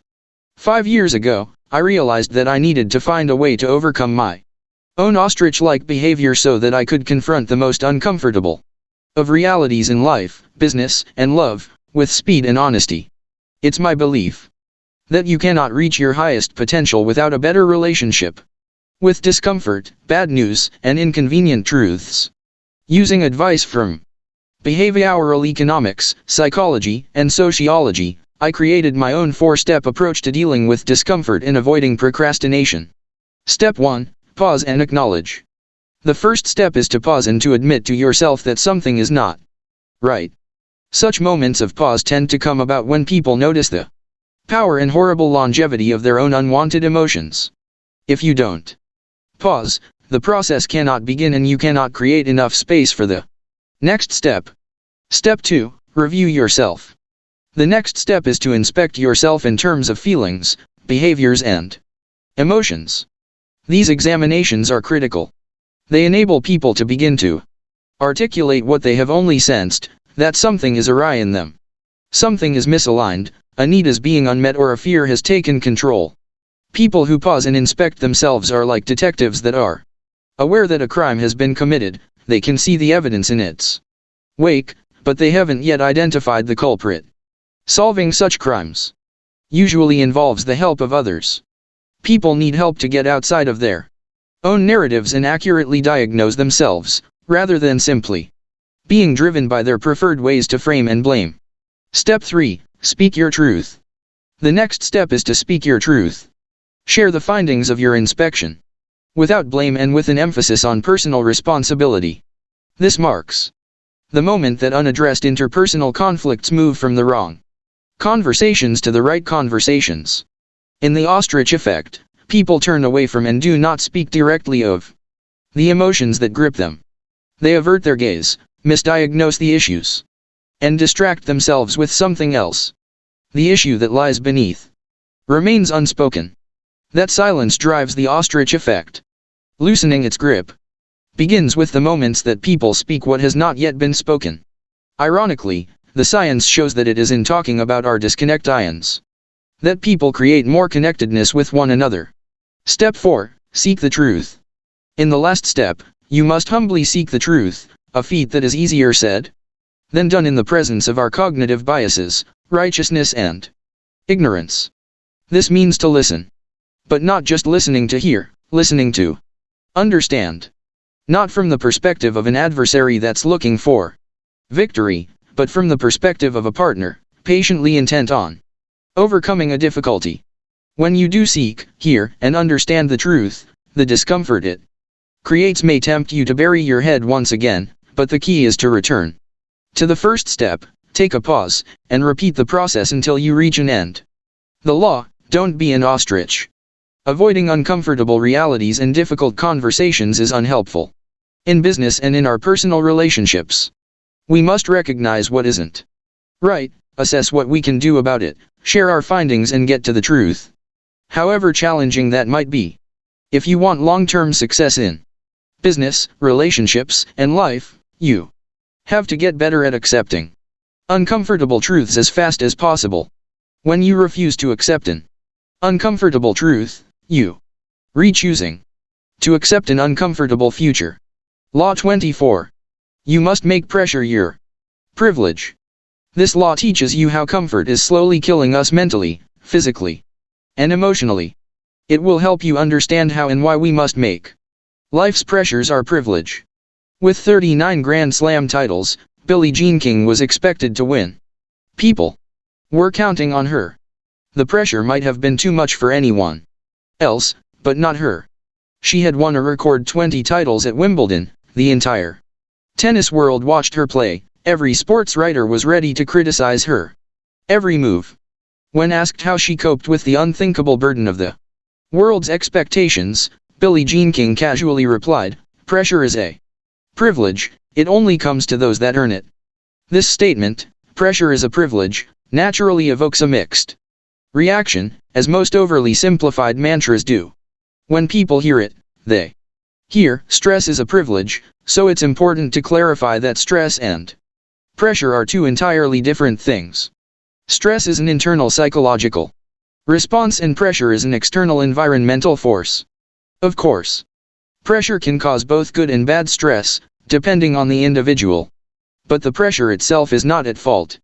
The pressure is a subjective situation, not an objective emotion, and in the presence of a strong pressure, one person's stress is another person's pleasure. I don't enjoy all my pressure, especially not in the moment, and none of my pressure is easy. It's often tested me in ways I wouldn't have volunteered to be tested, but all my greatest pressure has preceded all my greatest privileges. The two concepts have a clear, unbreakable relationship that I find liberating, motivating, and reassuring to understand. Pressure shines a light on who I am and who I'm not at the same time, simultaneously illuminating how far I've come and how far I'm yet to go. For me, a life without pressure is a life without purpose. The pressure isn't the problem. As I said, pressure is neither good nor bad, but our relationship, perspective, and evaluation of pressure and the stress it creates can have purposeful or deadly consequences. Just a cold, dark night on the side of Everest. Pressure isn't life or death, but your perspective of it might be. At the University of Wisconsin, researchers conducted a study of stress on 30,000 American adults. They asked the participants questions like how Much stress have you experienced in the last year, and do you think that stress is harmful for your health? 8 years later, they used public death records to find out who was still alive. Unsurprisingly, people who experienced a lot of stress during the time covered by the study had a 43% increased risk of dying. But, and this a big but, that was only true for the people who had said that they believed that stress was detrimental to their health. People who experienced a lot of stress but did not see it as harmful were no more likely to die. In fact, analysis showed that they had the lowest risk of dying of anyone in the study, even including people who had reported experiencing relatively little stress. The researchers estimated that over the 8 years they were tracking deaths, 182,000 Americans died prematurely, not from stress, but from the belief that stress is bad for you. Kelly McGonigal is a health psychologist and lecturer at Stanford University. In a TED Talk on this study, she pointed out, if the researchers' estimate was correct, believing stress is bad for you would be the 15th most common cause of death in the United States, killing more people than skin cancer, HIV/AIDS and homicide. Can you recall the last time you felt real pressure? Your heart may well have been pounding, you might have been breathing faster, you might have had clammy hands. Usually we interpret these physical symptoms as anxiety or signs that we aren't coping well with the pressure. But what if you saw them differently, as signs that your body is energizing you in preparation to face a challenge? That is exactly what researchers conducting a study at Harvard University told participants before putting them through a high-pressure test. Participants who learned to view the stress response as helpful for their performance were less anxious, felt more confident and performed better. Particularly interesting was the changes to their physiological stress response. Typically, your heart rate goes up and your blood vessels constrict in times of stress, which is an unhealthy state to remain in. But in the study, when participants saw their physiological symptoms as beneficial, it didn't stop their heart rate going up but their blood vessels stayed relaxed and open, meaning their cardiovascular response was considerably healthier. McGonigal remarked that participants who viewed stress as beneficial had a similar cardiovascular profile to people who were experiencing moments of joy and courage. Additionally, Harvard Business School professor Alison Wood Brooks has shown how people who mentally reframe anxiety as excitement can improve their performance in tasks such as sales, negotiating and public speaking. This one psychological mindset shift, and the physical transformation it creates, could be the difference between a stress-induced heart attack at age 60 and living until you're 90. The objective isn't to try and get rid of your pressure, it's to change your relationship with it altogether. One important way to improve your relationship with your pressure is to remind yourself of the positive privilege, meaning and context it exists in. The difference between aspirational pressures, building a business, competing in a tournament or raising a child, and the pressure faced by a low-paid production line worker on a factory floor, under threat of being fired if they don't improve their output, is how we relate to the pressure. Pressure we view as voluntary, meaningful, and high in autonomy is received as a privilege. Conversely, compulsory, meaningless, low autonomy pressure feels more like psychological pain. Just another cold, dark night on the side of Everest is a phrase I've naturally repeated for the last 5 years in my hardest moments to bring me back to the context of my stress. When mountaineers commit to taking on Mount Everest, they'd be naive to expect a smooth journey. The same, of course, is true of starting a company, pursuing a university degree or raising a child. All of these things induce pressure, stress, and pain, but because that pressure is subjectively worthwhile, it feels different and, dare I say, enjoyable. You are most susceptible to feel like a victim of the pressure in your life when you forget the context of that pressure. The most meaningful challenges in your life will come with a few dark nights on the side of Everest. Make your pressure your privilege. Thankfully, it is possible to change your relationship with pressure. After combining years of qualitative and empirical research in psychology, a study published in the Harvard Business Review drawing on their work with executives, Students, Navy SEALs and professional athletes found that people who adopt a stress is enhancing mindset enjoy a better performance at work and fewer negative health symptoms than those who see stress as a negative, debilitating thing. I believe changing how you respond to stress and pressure can help you harness the creative power of stress while minimizing its detrimental effects. I've done this by adopting the 3-step Harvard Business Review approach, and share it with you here, plus a final step of my own. Step 1, see it. Awareness is the first step in hijacking any type of cognitive cycle. Don't deny it, avoid it, or let it paralyze you. Speak it, name it. This literally changes how your brain responds, because it activates the more conscious, deliberate areas of the brain rather than the primal, automatic, reactive centers. As HBR explains, in one study, participants in a brain scan were shown negative emotional images. When asked to label the emotion the images invoked, neural activity moved from the amygdala region, the seat of emotion, to the prefrontal cortex, the area of the brain in which we do our conscious and deliberate thinking. In other words, purposefully acknowledging stress lets you pause your visceral reaction, allowing you to choose a more enhancing response. In addition to this, it seems that trying to deny or ignore feelings of stress is counterproductive. Harvard Business Review research by Peter Salovey and Sean Aker demonstrated that those of us who think of pressure as debilitating and strive to avoid it either overcorrect or underreact to stress, whereas those with a mindset that allows them to embrace the positives have a more moderate cortisol response to stress. What this means in practice is that they are more willing to seek out and be open to feedback during stress, which can help them learn and grow for the longer term. Step 2, share it. A study conducted at the University at Buffalo found that every major stressful life experience increased an adult's risk of death by 30% or unless they then spent a significant amount of time connecting with loved ones and their immediate community. Then, there was no increase to the risk of death. Sharing our stress with a supportive community completely changes the psychological impact that stress has on us. When we choose to connect with others under stress, an incredible resiliency is created. Step 3, frame it. The key to owning your pressure is to recognize the positive role it plays and the powerful signal it represents. We feel pressure when something matters, when there is something at stake, when we care. Framing your pressure in this context unleashes positive motivation and calms your physiological reaction. It reminds you that this is just another cold night on the side of Everest, a mountain that you both choose to climb and a mountain that is worth the climb.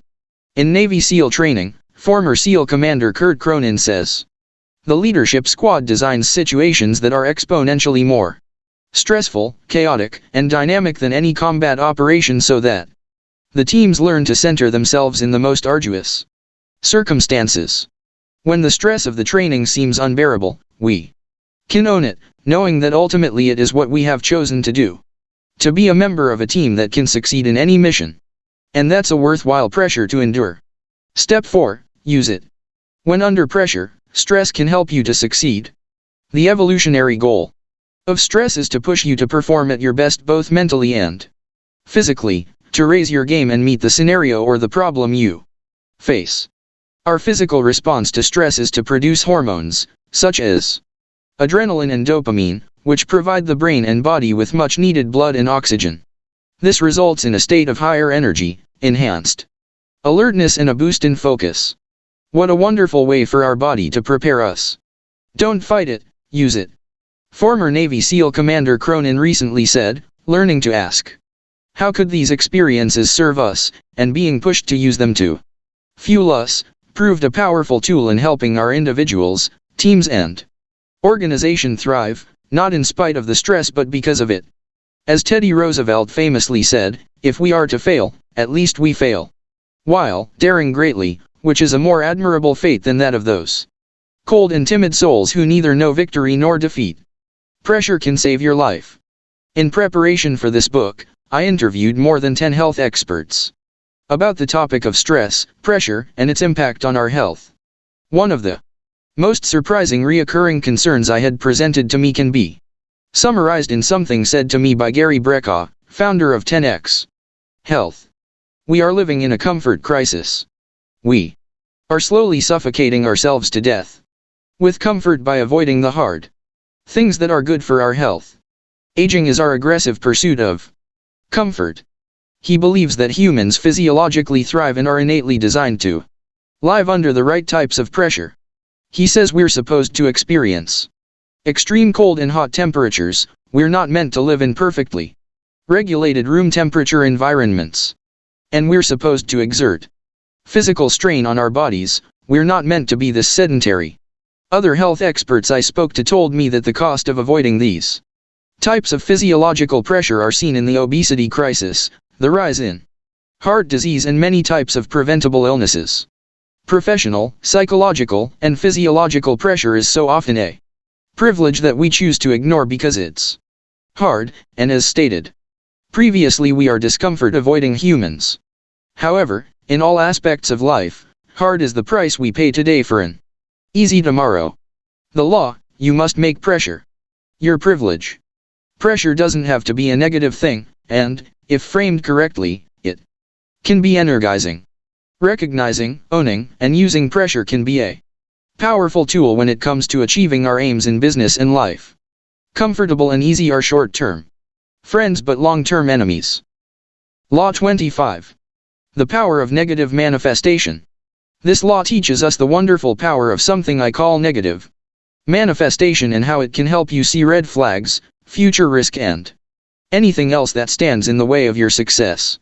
There exists a single question that, in my experience, has spared me more financial loss, squandered time, and wasted resources than any other.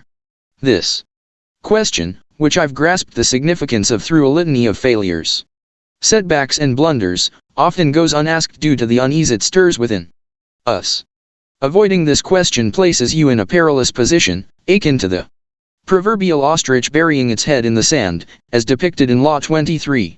Whether you ask this question or not, you will eventually find out the answer, either now, through an uncomfortable conversation, or in the future, in a much more painful way. I was 18 years old in 2013, when I learned the value of this question. Through a painful lesson. I had set out to build an online student platform called Wallpark, and after pouring 3 years of my time, investors' capital, and metaphorical blood, sweat, and tears into the project, it ultimately culminated in failure.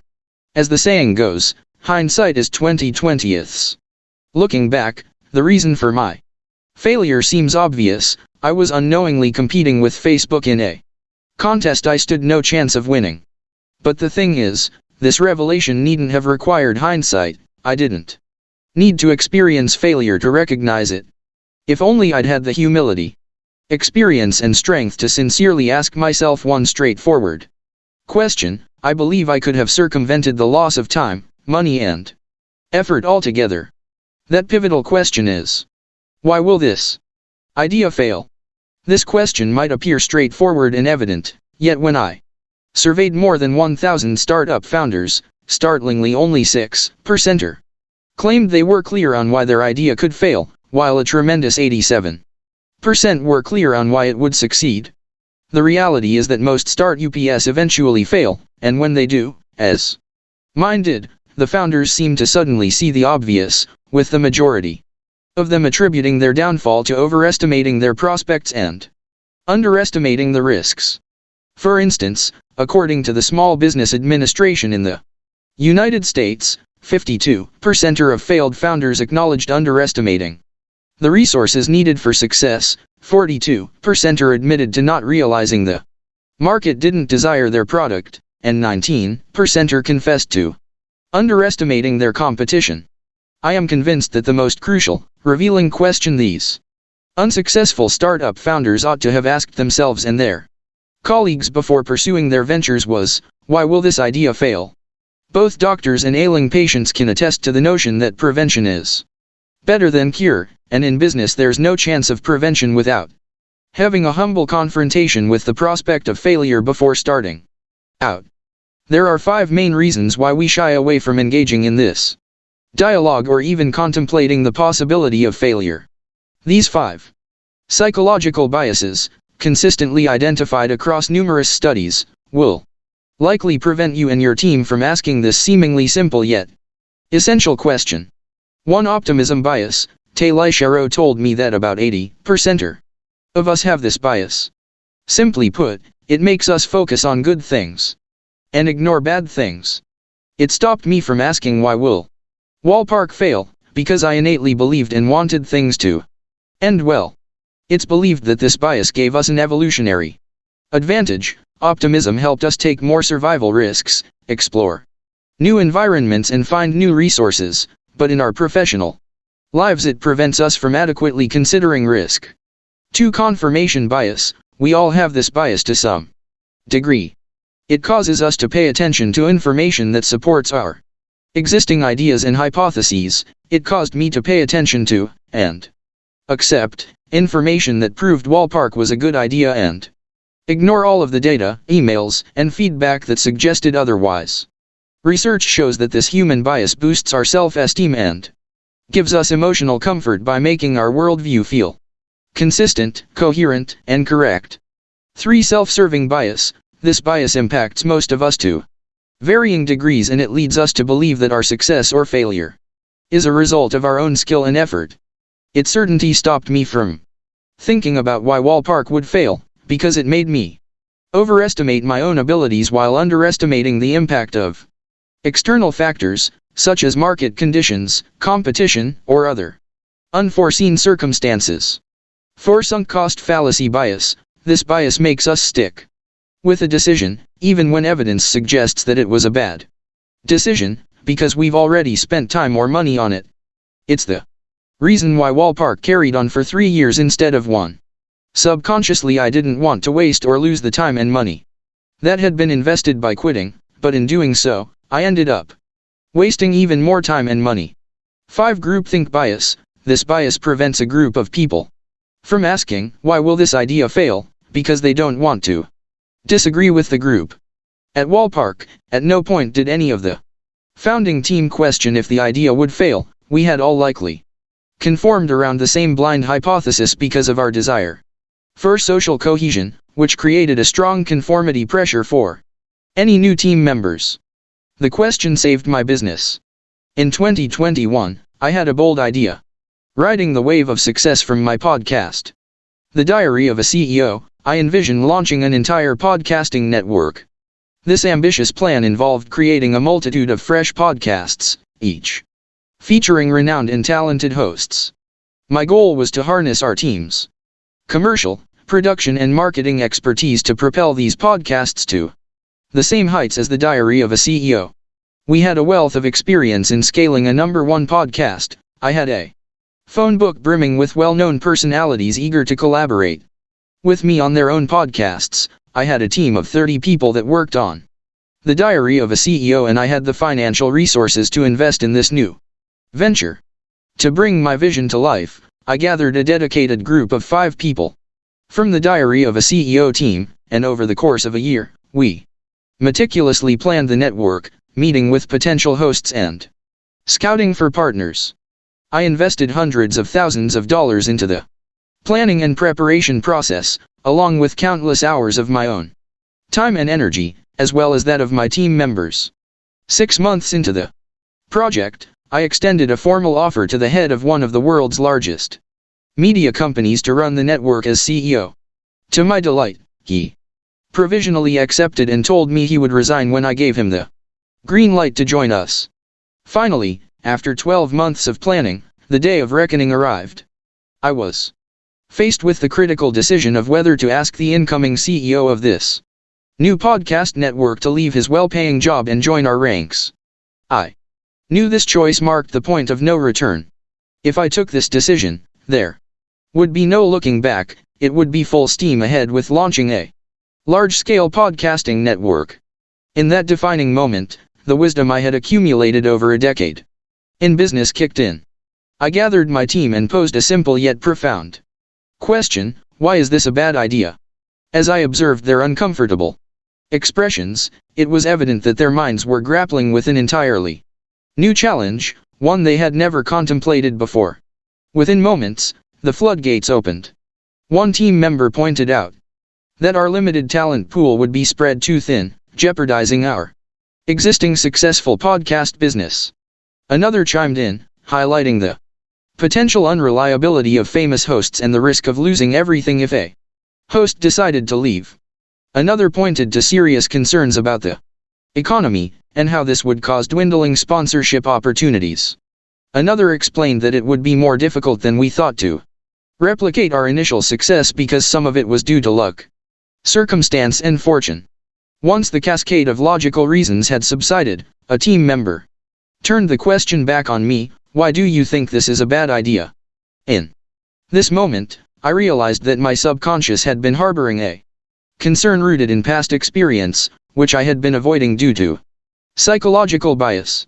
My response was simple and honest: focus. I explained that our collective focus was our most valuable resource. Failure tempts people to lose focus as motivation and belief decreases, but success tempts people to lose focus even more as opportunities, offers and capabilities increase. Maintaining focus on our existing project, which was still in a critical growth phase, was going to be both the most difficult and the most important thing for us to do. Our limited supply of focus, attention, and thinking power could not be stretched across multiple projects without serious consequences. Those shower thoughts, that 1 a.m. epiphany, that passing conversation in the hallway, we needed all those precious moments to be focused on our existing podcast business, on finding marginal ways to improve and on reaching our potential. I emphasized that by concentrating our efforts, we could achieve compounding returns far greater than those from any podcast network. Just minutes later, we unanimously voted to shut down the project. Remarkably, just an hour earlier, everyone in the room had been supportive of the idea and eager to launch the new venture. But one simple, uncomfortable question had shifted our collective mindset, invited important critical thinking and led us to see the project's flaws in high definition. A year later, with the benefit of hindsight, I can confidently say that pursuing the network would have been a costly mistake. Our team would have been stretched to its limits, our existing business would have suffered, and the economic downturn of 2022 would have severely impacted our financial performance. Our focus paid off, and in 2022 our existing podcast business grew by 900% in terms of audience size, and revenues climbed by more than 300%. In the world of business, teams like ours often devote months to meticulously outlining how and why their ideas will succeed. Yet they seldom allocate the same level of time to examining the potential reasons why their ideas might not work. This is where the power of a simple question, "Why is this a bad idea?" comes into play. By posing this question, we encourage an essential form of critical thinking that unveils risks and challenges often obscured by the aforementioned 5 innate human biases. Rather than merely seeking validation for our ideas, we challenge ourselves to confront their weaknesses head-on. Our intention is not simply to find reasons to abandon an idea, but rather to embrace the adage that prevention is better than cure. Identifying potential issues before embarking on a project enables us to address and circumvent them, paving the way for a smoother journey to success. The pre-mortem method, your secret weapon for avoiding failure. Regrettably, human nature often prevents us from thinking or acting preemptively to avoid worst-case scenarios. Many of us neglect to adopt healthy habits, such as proper exercise and nutrition, until our well-being is in jeopardy. We overlook the importance of keeping our car maintained until we face a breakdown, and we won't replace a damaged roof until water droplets pitter-patter on our heads. The post-mortem examination, or autopsy, is a procedure undertaken by medical professionals to determine the cause of death by examining a body. A pre-mortem is the hypothetical opposite of a post-mortem. You do it before the death has occurred. The pre-mortem method is a decision-making technique developed by scientist Gary Klein, which encourages a group to think from a place of failure before a project has begun. Instead of simply asking, "What could go wrong?" the pre-mortem relies on you imagining that the patient has died and asks you to explain what did go wrong. Now, imagine if we could harness this concept and apply it to our daily lives and professional endeavors. Scientific research shows that this simple thought experiment, performing a metaphorical autopsy before a calamity occurs, can drastically reduce the chance of failure altogether. In a groundbreaking 1989 study, researchers delved into the fascinating world of the pre-mortem method and its impact on predicting outcomes. Participants were split into two groups. One group harnessed the power of the pre-mortem method to envision various business, social and personal events as if they had already unfolded, and dissect the possible reasons that they hadn't succeeded. In contrast, the other group merely made predictions without any direction at all. The group employing the pre-mortem method exhibited significantly higher accuracy in predicting how the given scenarios would play out and determining the causes of those outcomes. These findings show that by contemplating failure in advance, we can better comprehend its potential origins and take proactive measures to avoid it. An additional study conducted in 1989 by researchers at two universities found the same stark results. This simple method of imagining that a failure has already occurred increased the ability to correctly identify the reasons for the future outcome by 30%. Since 2021, I've implemented the pre-mortem analysis across all my companies to great success. Here is the 5-step process I use to deploy the pre-mortem method. 1. Set the stage. Gather relevant team members and clearly explain the purpose of the pre-mortem analysis, to identify potential risks and weaknesses, not to criticize the project or individuals. 2. Fast forward to failure. Ask your team to imagine that the project has failed and encourage them to visualize the scenario in vivid detail. 3. Brainstorm reasons for failure. Instruct each team member to independently generate a list of reasons that could have led to the project's failure, considering both internal and external factors. It's important that this is done independently and on paper to avoid groupthink. 4. Share and discuss. Have each team member share their reasons for failure, fostering an open and non-judgmental discussion to uncover potential risks and challenges.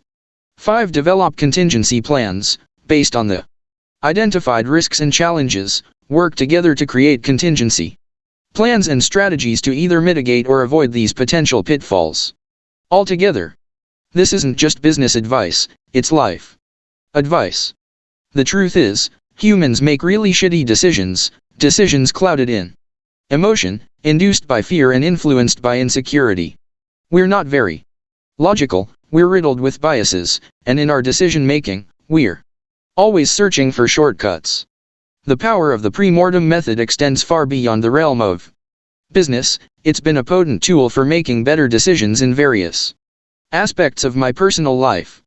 Having robust decision-making frameworks has allowed me to make more effective and less regrettable decisions in the most important areas of my life at the most important moments in my life.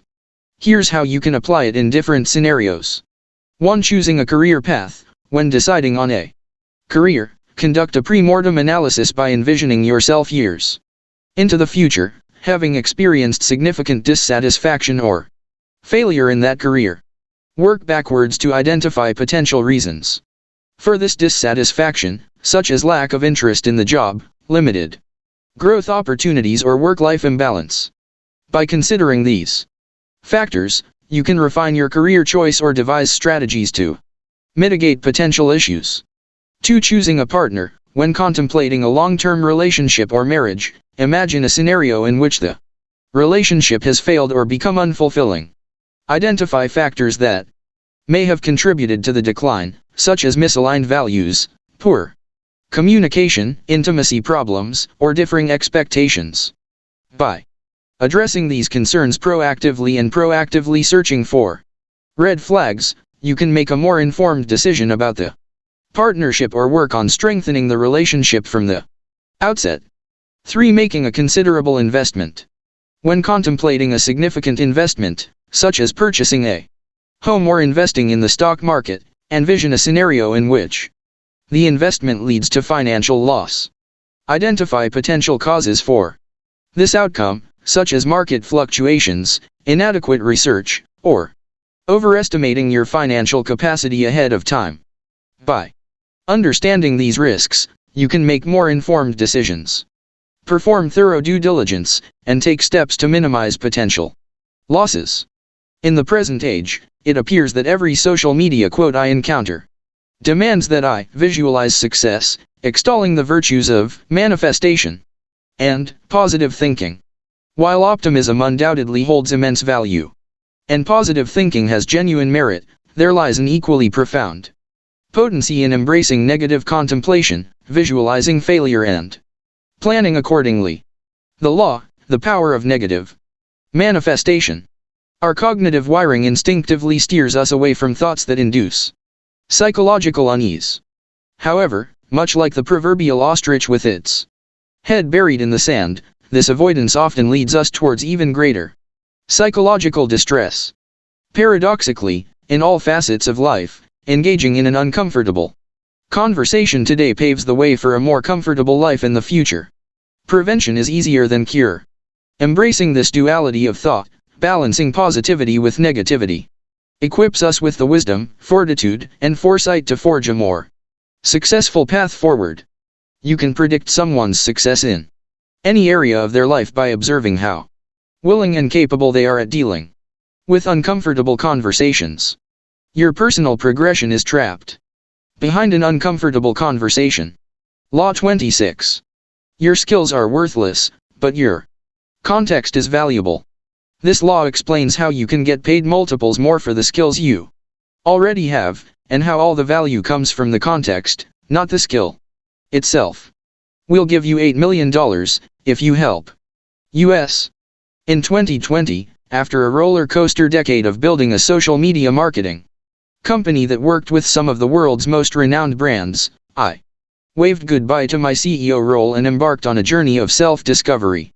Shortly after my resignation, I declared that I would never work in marketing again. The allure of exploring uncharted territories in different industries was too strong to resist. The idea of slipping back into the familiar shoes of a social media marketing CEO didn't spark the same fire within me as it had a decade ago. More importantly, I yearned to break free from the limiting professional labels society assigns us, generic job titles like lawyer, accountant, dentist, social media manager, or graphic designer. I believed that such labels constrict our potential, ultimately leading to a sense of unfulfillment. I get it, labels act as shortcuts, they make us feel understood, they tell us that we belong somewhere, and they subtly reassure us that we have a purpose in this world. However, these labels also become professional shackles, stifling our creativity and narrowing the scope of our experiences. At 27, I was far too young to be confined by any label. The only one I was willing to give myself was curious guy with a diverse set of skills. I aspired to work on broader societal challenges, rather than solely aiding companies in boosting sales for sneakers, carbonated beverages, or electronic gadgets. And so, my exciting new chapter began. Well, not really. I have always been fascinated, concerned by, and deeply curious about the global mental health crisis, its causes, and potential solutions.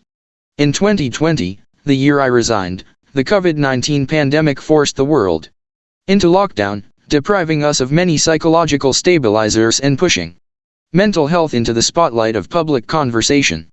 With time on my hands, I began a digital expedition through various intriguing subjects relating to mental health, the most captivating of which was the world of psychedelics. I devoured countless research papers, clinical studies, and online articles about the efficacy of certain psychedelic compounds in treating mental health disorders in humans. The science and untapped potential of these compounds left me completely awestruck. Life sometimes presents us with inexplicable moments of serendipity, chance encounters, and seemingly aligned stars, and what I'm about to say next is certainly one of them. Just days after completing my deep dive into the world of psychedelics, I received a text from a business acquaintance asking, "Hey Steven, could you retweet this for me?" To my astonishment, the link led to a news story about the IPO, initial public offering, a stock launch, of a psychedelic company I had just been researching. I responded, "I've spent weeks reading about this company, I'm fascinated by it.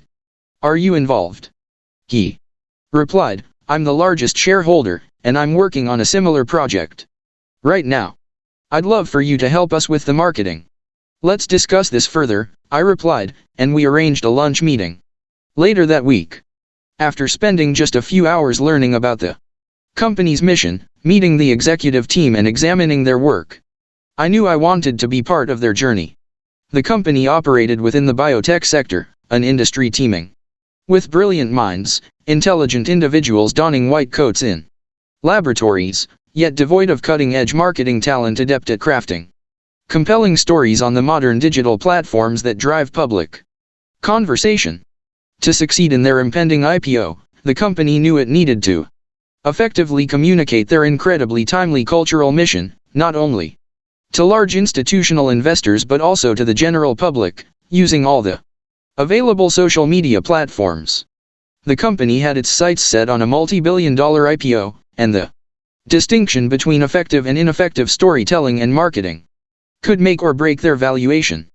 I possessed the expertise they required. With experience across every digital platform and having worked with leading brands in nearly every industry, I was the perfect candidate to help them tackle this challenge. A week after our meeting, I offered to join the company for the 9 months leading up to the IPO. My responsibilities would include crafting the marketing strategy, defining the brand, assembling the long-term marketing team, setting the team's philosophy and laying the foundation for all marketing efforts before my departure. They accepted my proposal and promised to send me an offer the next day. To be honest, my motivation for joining their company wasn't monetary. If anything, I was eager to invest in the company because of my growing belief in the power of psychedelics. I wanted to immerse myself in the science, surround myself with pioneers at the forefront of the sector, fill my knowledge bucket and quench my curiosity while I decided what to do next in my career. The following day, I awoke to an email from the company with the subject line, remuneration package. As I read the contents of the email, my eyes narrowed in disbelief. They were offering me a potential $6 to $8 million in stock options on top of a monthly salary to lead their marketing efforts for 9 months, up until the stock market listing. This was more than 10 times my expectation. In this moment, I learned 4 enduring lessons about the value of any skill. 1. Our skills hold no intrinsic value. Our skills are worth nothing. As the phrase goes, value is what someone is willing to pay. 2. The value of any skill is determined by the context in which it is required. Every skill holds a different value in a different sector. 3. The perception of a skill's rarity influences how much people value it. In the biotech sector, my high-level social media and marketing skills were akin to a diamond in the rough, so rare that companies were more than willing to pay a premium for them. However, when I had sold these same skills in other industries, such as e-commerce, consumer goods and technology, in my previous role, their perceived value was significantly diminished.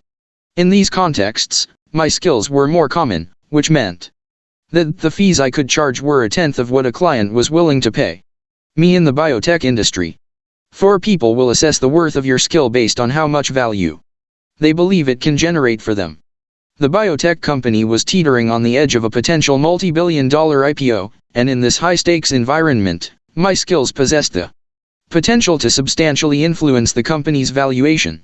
Naturally, they were prepared to pay accordingly for such an impact.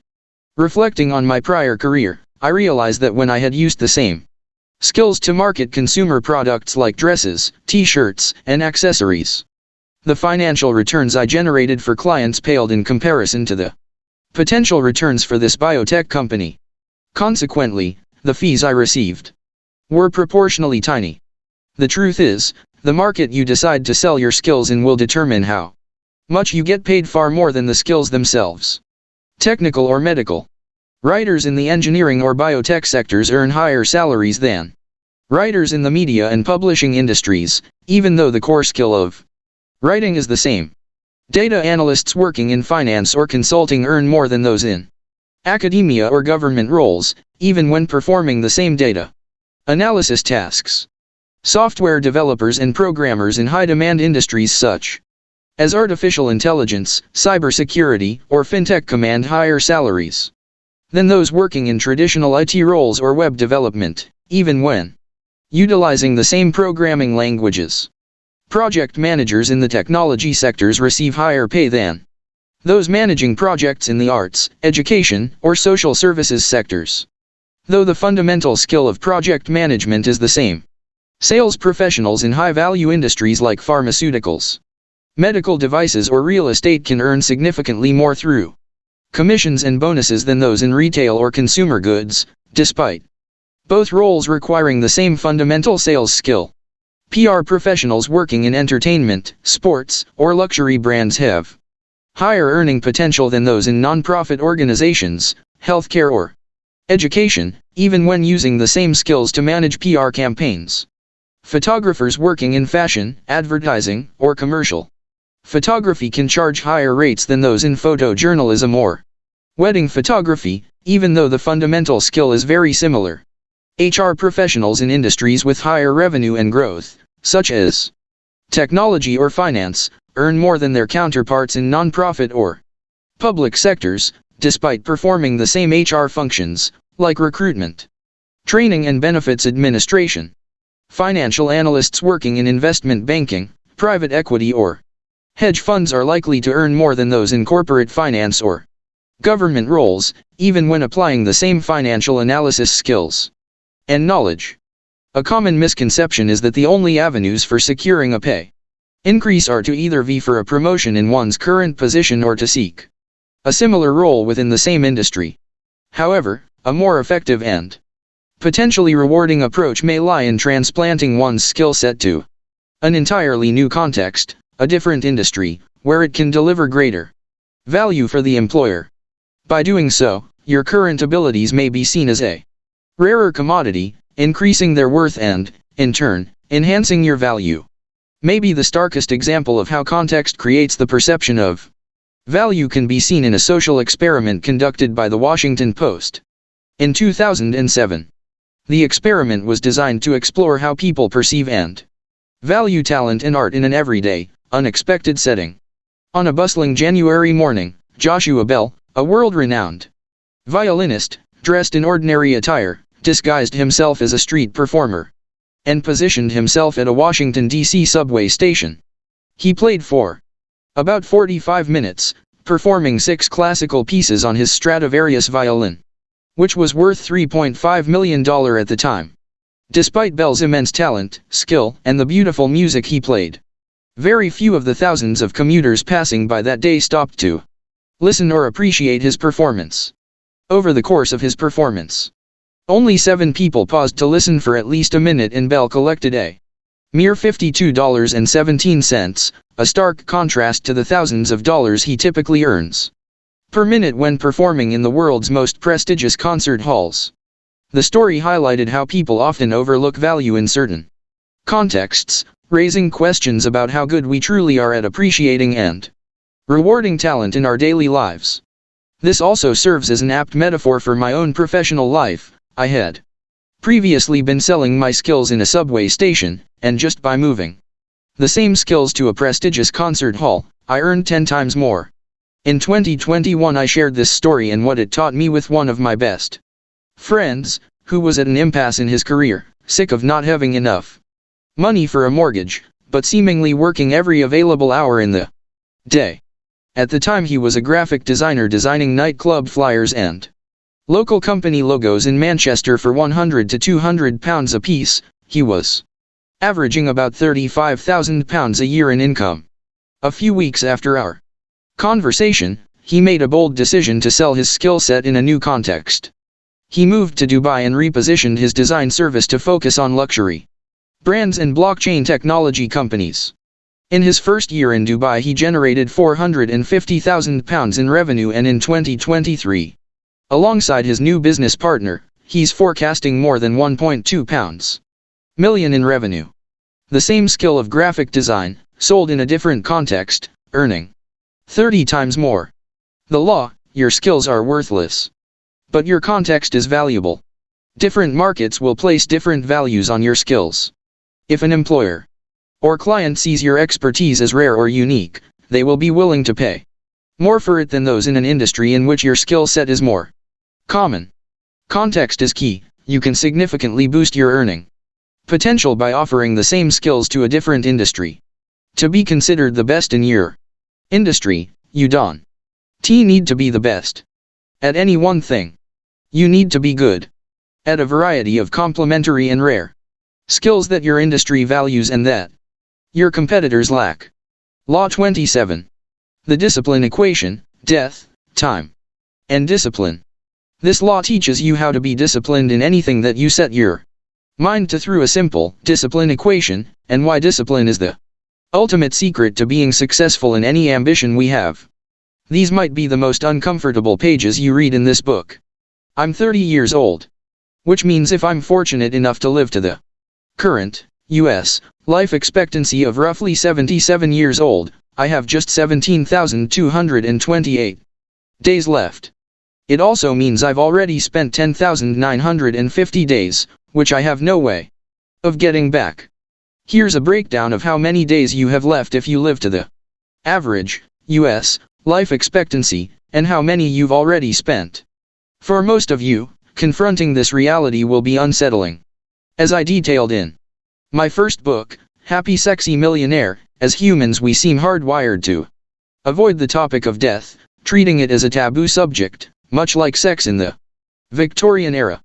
We seem to view death as an event that occurs only to others, and we seemingly lack the emotional strength to accept our own mortality until a tragic diagnosis forces us to. It's my sincere belief that there are many things the human mind is incapable of truly grasping. One of them is how insignificant we are. Life at every touch point will seduce us into overestimating the importance of day-to-day things, and another is that we are actually going to die someday. Yes. Logically we know death is a thing. We've seen it happen to animals, relatives and other people, but if you look closely at the things we preoccupy ourselves with, how we treat others, how we hoard possessions, how we worry, you'll see that we have both overestimated our own importance and, at some deeper level, seem to believe we're going to live forever. Scientists have long said that as humans we struggle to comprehend infinity, but perhaps we are also blind to the concept of finality and the inescapable truth that our journey will one day come to an end. Our innate assumption that life will continue forever likely evolved as a psychological mechanism to alleviate anxiety, encourage forward thinking, and ultimately enhance our chances of survival.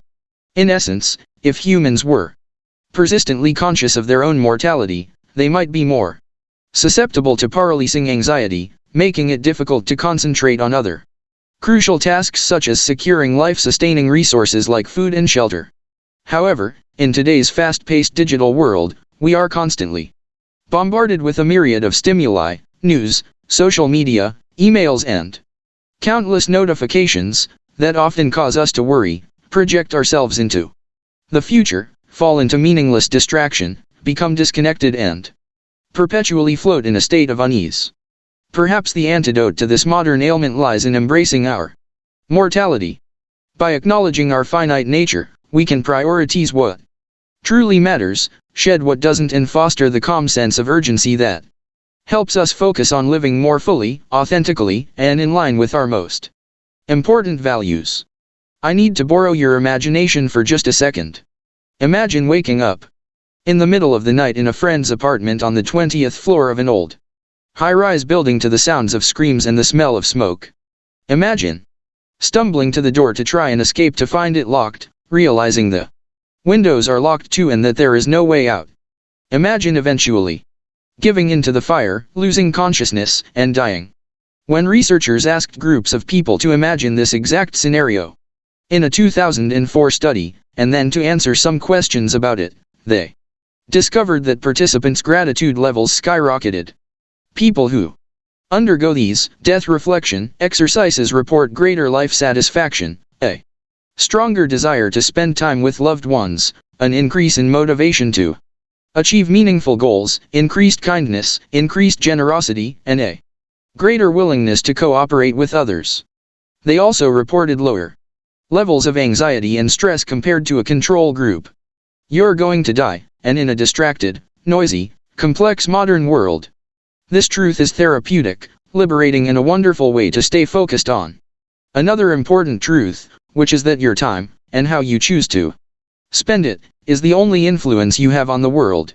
The allocation of your time will determine if you succeed or fail in your life's work. If you be healthy and happy. If you be a successful partner, husband, wife, or parent. Our time, and how we allocate it, is the center point of our influence. Earlier, I said that humans struggle to comprehend abstract concepts like finality, infinity, and our own insignificance, but we also cannot comprehend time itself. It slowly creeps, intangibly and invisibly, somewhere out of sight. In order to make it perceptible enough for us to appreciate it, I created a mental model that I'm prompted to reflect on every day by a small roulette wheel clock that sits on my office desk. I call this mental model time betting. Time betting. We are all gamblers, stood over the roulette table of life. In this gamble that is life, the number of betting chips we hold is equal to the number of hours we have left to live. As a 30-year-old, I'm likely holding about 400,000 chips, but I don't know for certain, nobody does. I could have just one left, I could have 500,000. The one rule of the game is that we have to place one chip every hour. And once a chip is placed, we will never get it back. The wheel is always spinning, and how we place our bets determines the type of rewards we win from life.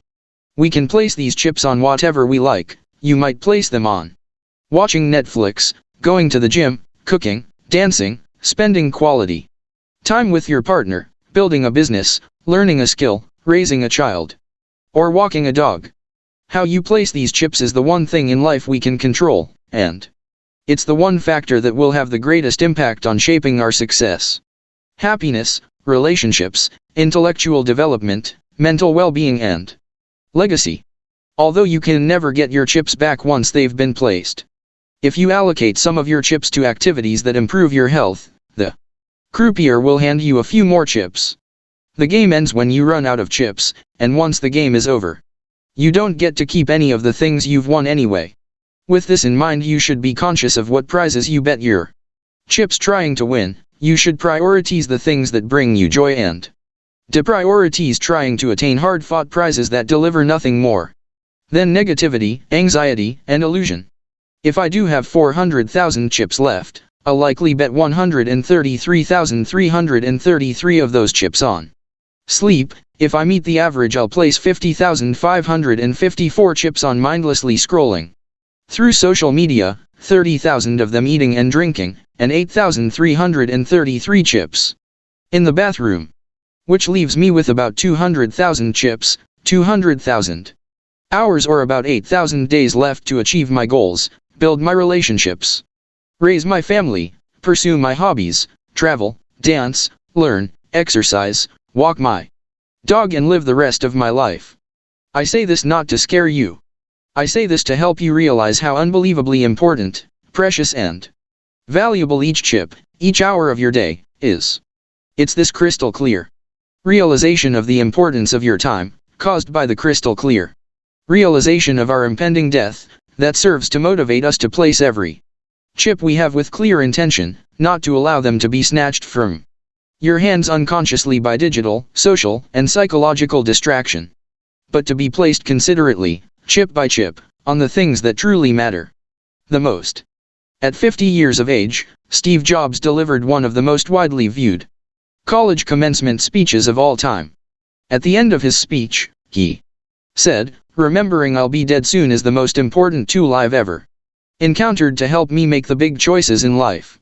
Having overcome a life-threatening bout with cancer, although he ultimately succumbed to the disease in 2011, he went on to argue that death is very likely the single best invention of life. Jobs believed that the inevitability of death could inspire individuals to pursue their passions, to take risks, and to chart their own course in life.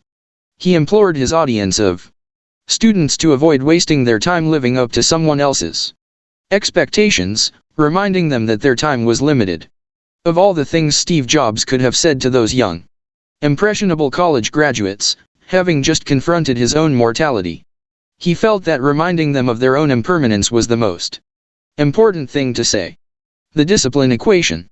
When writing this law, I had considered sharing some time management tactics, tricks and hacks with you. There are more than I can name: the Pomodoro technique, time blocking, the 2-minute rule, the Eisenhower matrix, the ABCDE method, the Ivy Lee method, task batching, the Kanban method, the 1-minute to-do list, the 1-3-5 rule, the time boxing method, the Seinfeld strategy, the 4Ds of time management, the 2-hour solution, the action method, and the list goes on. Here's the truth: the reason why there are so many time management methods, techniques, and strategies is the same reason why there are so many fad diets, because frankly and fundamentally, none of them actually solve the problem. There is no time management system, procrastination ending method or productivity hack that's going to give you the underlying thing you need in order to stay the course, make the right decisions and focus on what matters over the long term: discipline. If you have discipline, any of the hundreds of available methods, hacks, and tricks will work. If you have no discipline, none of them will work. So instead of giving you productivity methods, which you won't be able to stick to in the absence of discipline, let's just talk about discipline. To me, discipline is the ongoing commitment to pursuing a goal, independent of fluctuating motivation levels, by consistently exercising self-control, delayed gratification and perseverance. The psychological reasons for long-term discipline can be multifaceted and influenced by a combination of personal traits, mindset, emotional regulation and environmental factors. However, when I reflect on the key areas of my life where discipline has remained consistent across years and decades, with my health and fitness regime, with building my companies, with my romantic relationship and even with my family relationships, it's clear that there are 3 central factors to discipline, which form what I call the discipline equation. 1. Your perceived value of achieving the goal. 2. How psychologically rewarding and engaging the process of pursuing the goal is. 3. How psychologically costly and disengaging the process of pursuing the goal is.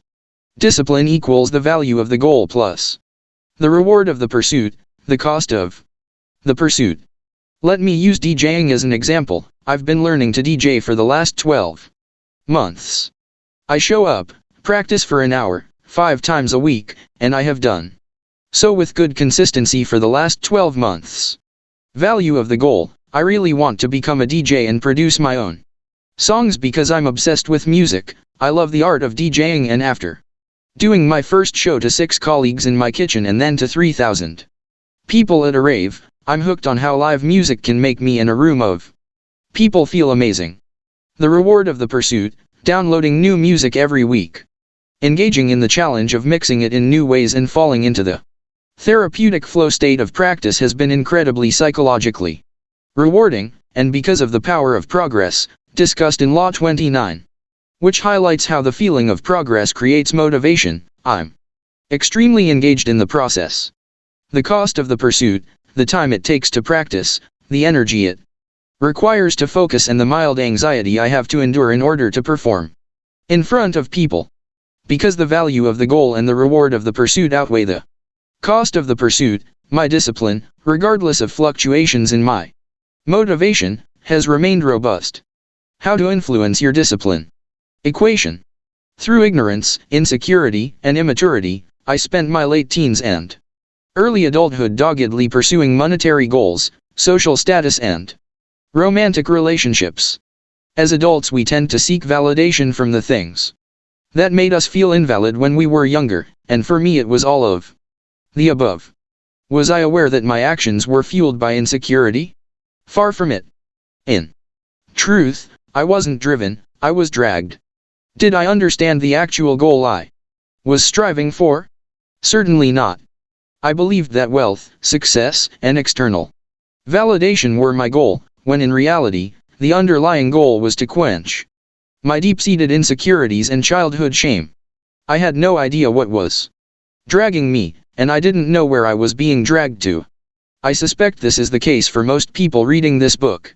I suspect Most of you aren't truly, authentically, and fundamentally clear on what your goals are and why those goals truly matter to you. To determine factor 1 in the discipline equation, your perceived value of achieving the goal, you need to get crystal clear on what your goal is, and establish exactly why accomplishing that goal intrinsically and authentically matters to you. Doing this helps to set up systems and cues that remind you of your goal's value on an ongoing basis. This is where visualization has been scientifically proven to hold tremendous weight. Once we can see ourselves there, and we visualize it as a great place to be, the perceived value, factor 1, of getting there increases. The average person spends 3.15 hours a day on their mobile phone. For me, it's more than 5 hours a day, so I've converted the wallpaper of my phone into a visualization mood board. If you're staring at a phone screen for 3 hours a day, having wallpaper that reinforces the perceived value of the goals in your life can have a tremendous subconscious influence. For factor 2 in the discipline equation, how rewarding the pursuit of the goal is, you must do everything you can to enjoy the process and deploy psychological tactics to keep your engagement high. I've managed to stay disciplined with going to the gym for 3 consecutive years, 6 days a week. Not only does my physiology reward me with a natural dopamine boost every time I train, but I've intentionally created accountability and gamification systems to maximize my engagement with the process. I've created something called the Fitness Blockchain, which is essentially a WhatsApp group containing 10 of my friends and colleagues, where every day we submit a screenshot of our workout taken from a wearable fitness tracker. At the end of the month, the least consistent gym goer is evicted, and a new person is added by raffle. The top 3 most consistent gym goers are awarded gold, silver, and bronze medals, and each medal gives points that are added to our league table. The daily conversations, the end of month medal ceremony, the jokes, the connection, the jeopardy, and the competition all create what is known as a social pact, a mutual agreement among individuals to support and hold each other accountable for achieving their goals. This gamification, incorporating game-like elements, such as rewards, points and challenges, has been scientifically proven to increase accountability and enjoyment and, therefore, engagement with the process. Not only has this made the process more enjoyable and engaging, factor 2, but it's also made the goal itself, becoming fitter and healthier, more valuable, factor 1, because now I can win an imaginary title and take great pleasure in rubbing it in my best friends' faces for several months.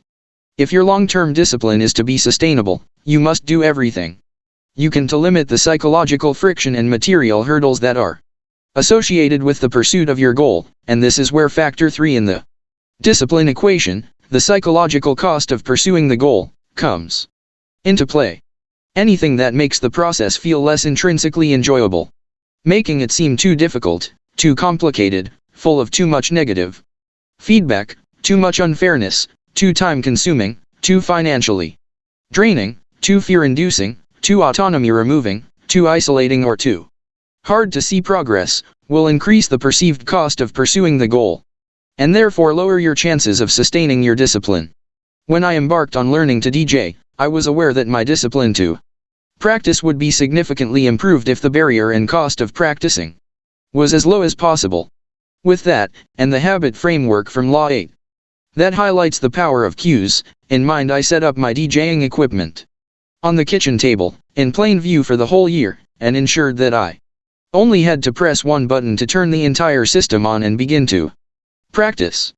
Had it been packed away and required 20 minutes to set up each session, or even set up in a spare room where I wouldn't see it as often, I'm absolutely convinced that my discipline would have faltered. The perceived friction of the process is a burden on your chances of reaching your goal. You must work to remove any factor that will add a psychological cost and/or disengage you from the process. Remember, discipline equals the value of the goal plus the reward of the pursuit, the cost of the pursuit. We don't have to be smarter than the rest. We have to be more disciplined than the rest. Warren Buffett. The law, the discipline equation. Death, time, and discipline. Success is not complicated, it's not magic, and it's not a mystery. Luck. Chance and fortune may give you a wonderful tailwind, but the rest will be a byproduct of how you choose to use your time. Most of it hinges on finding something that captivates us enough to persevere daily in a goal that resonates profoundly enough to remain steadfast in our pursuit.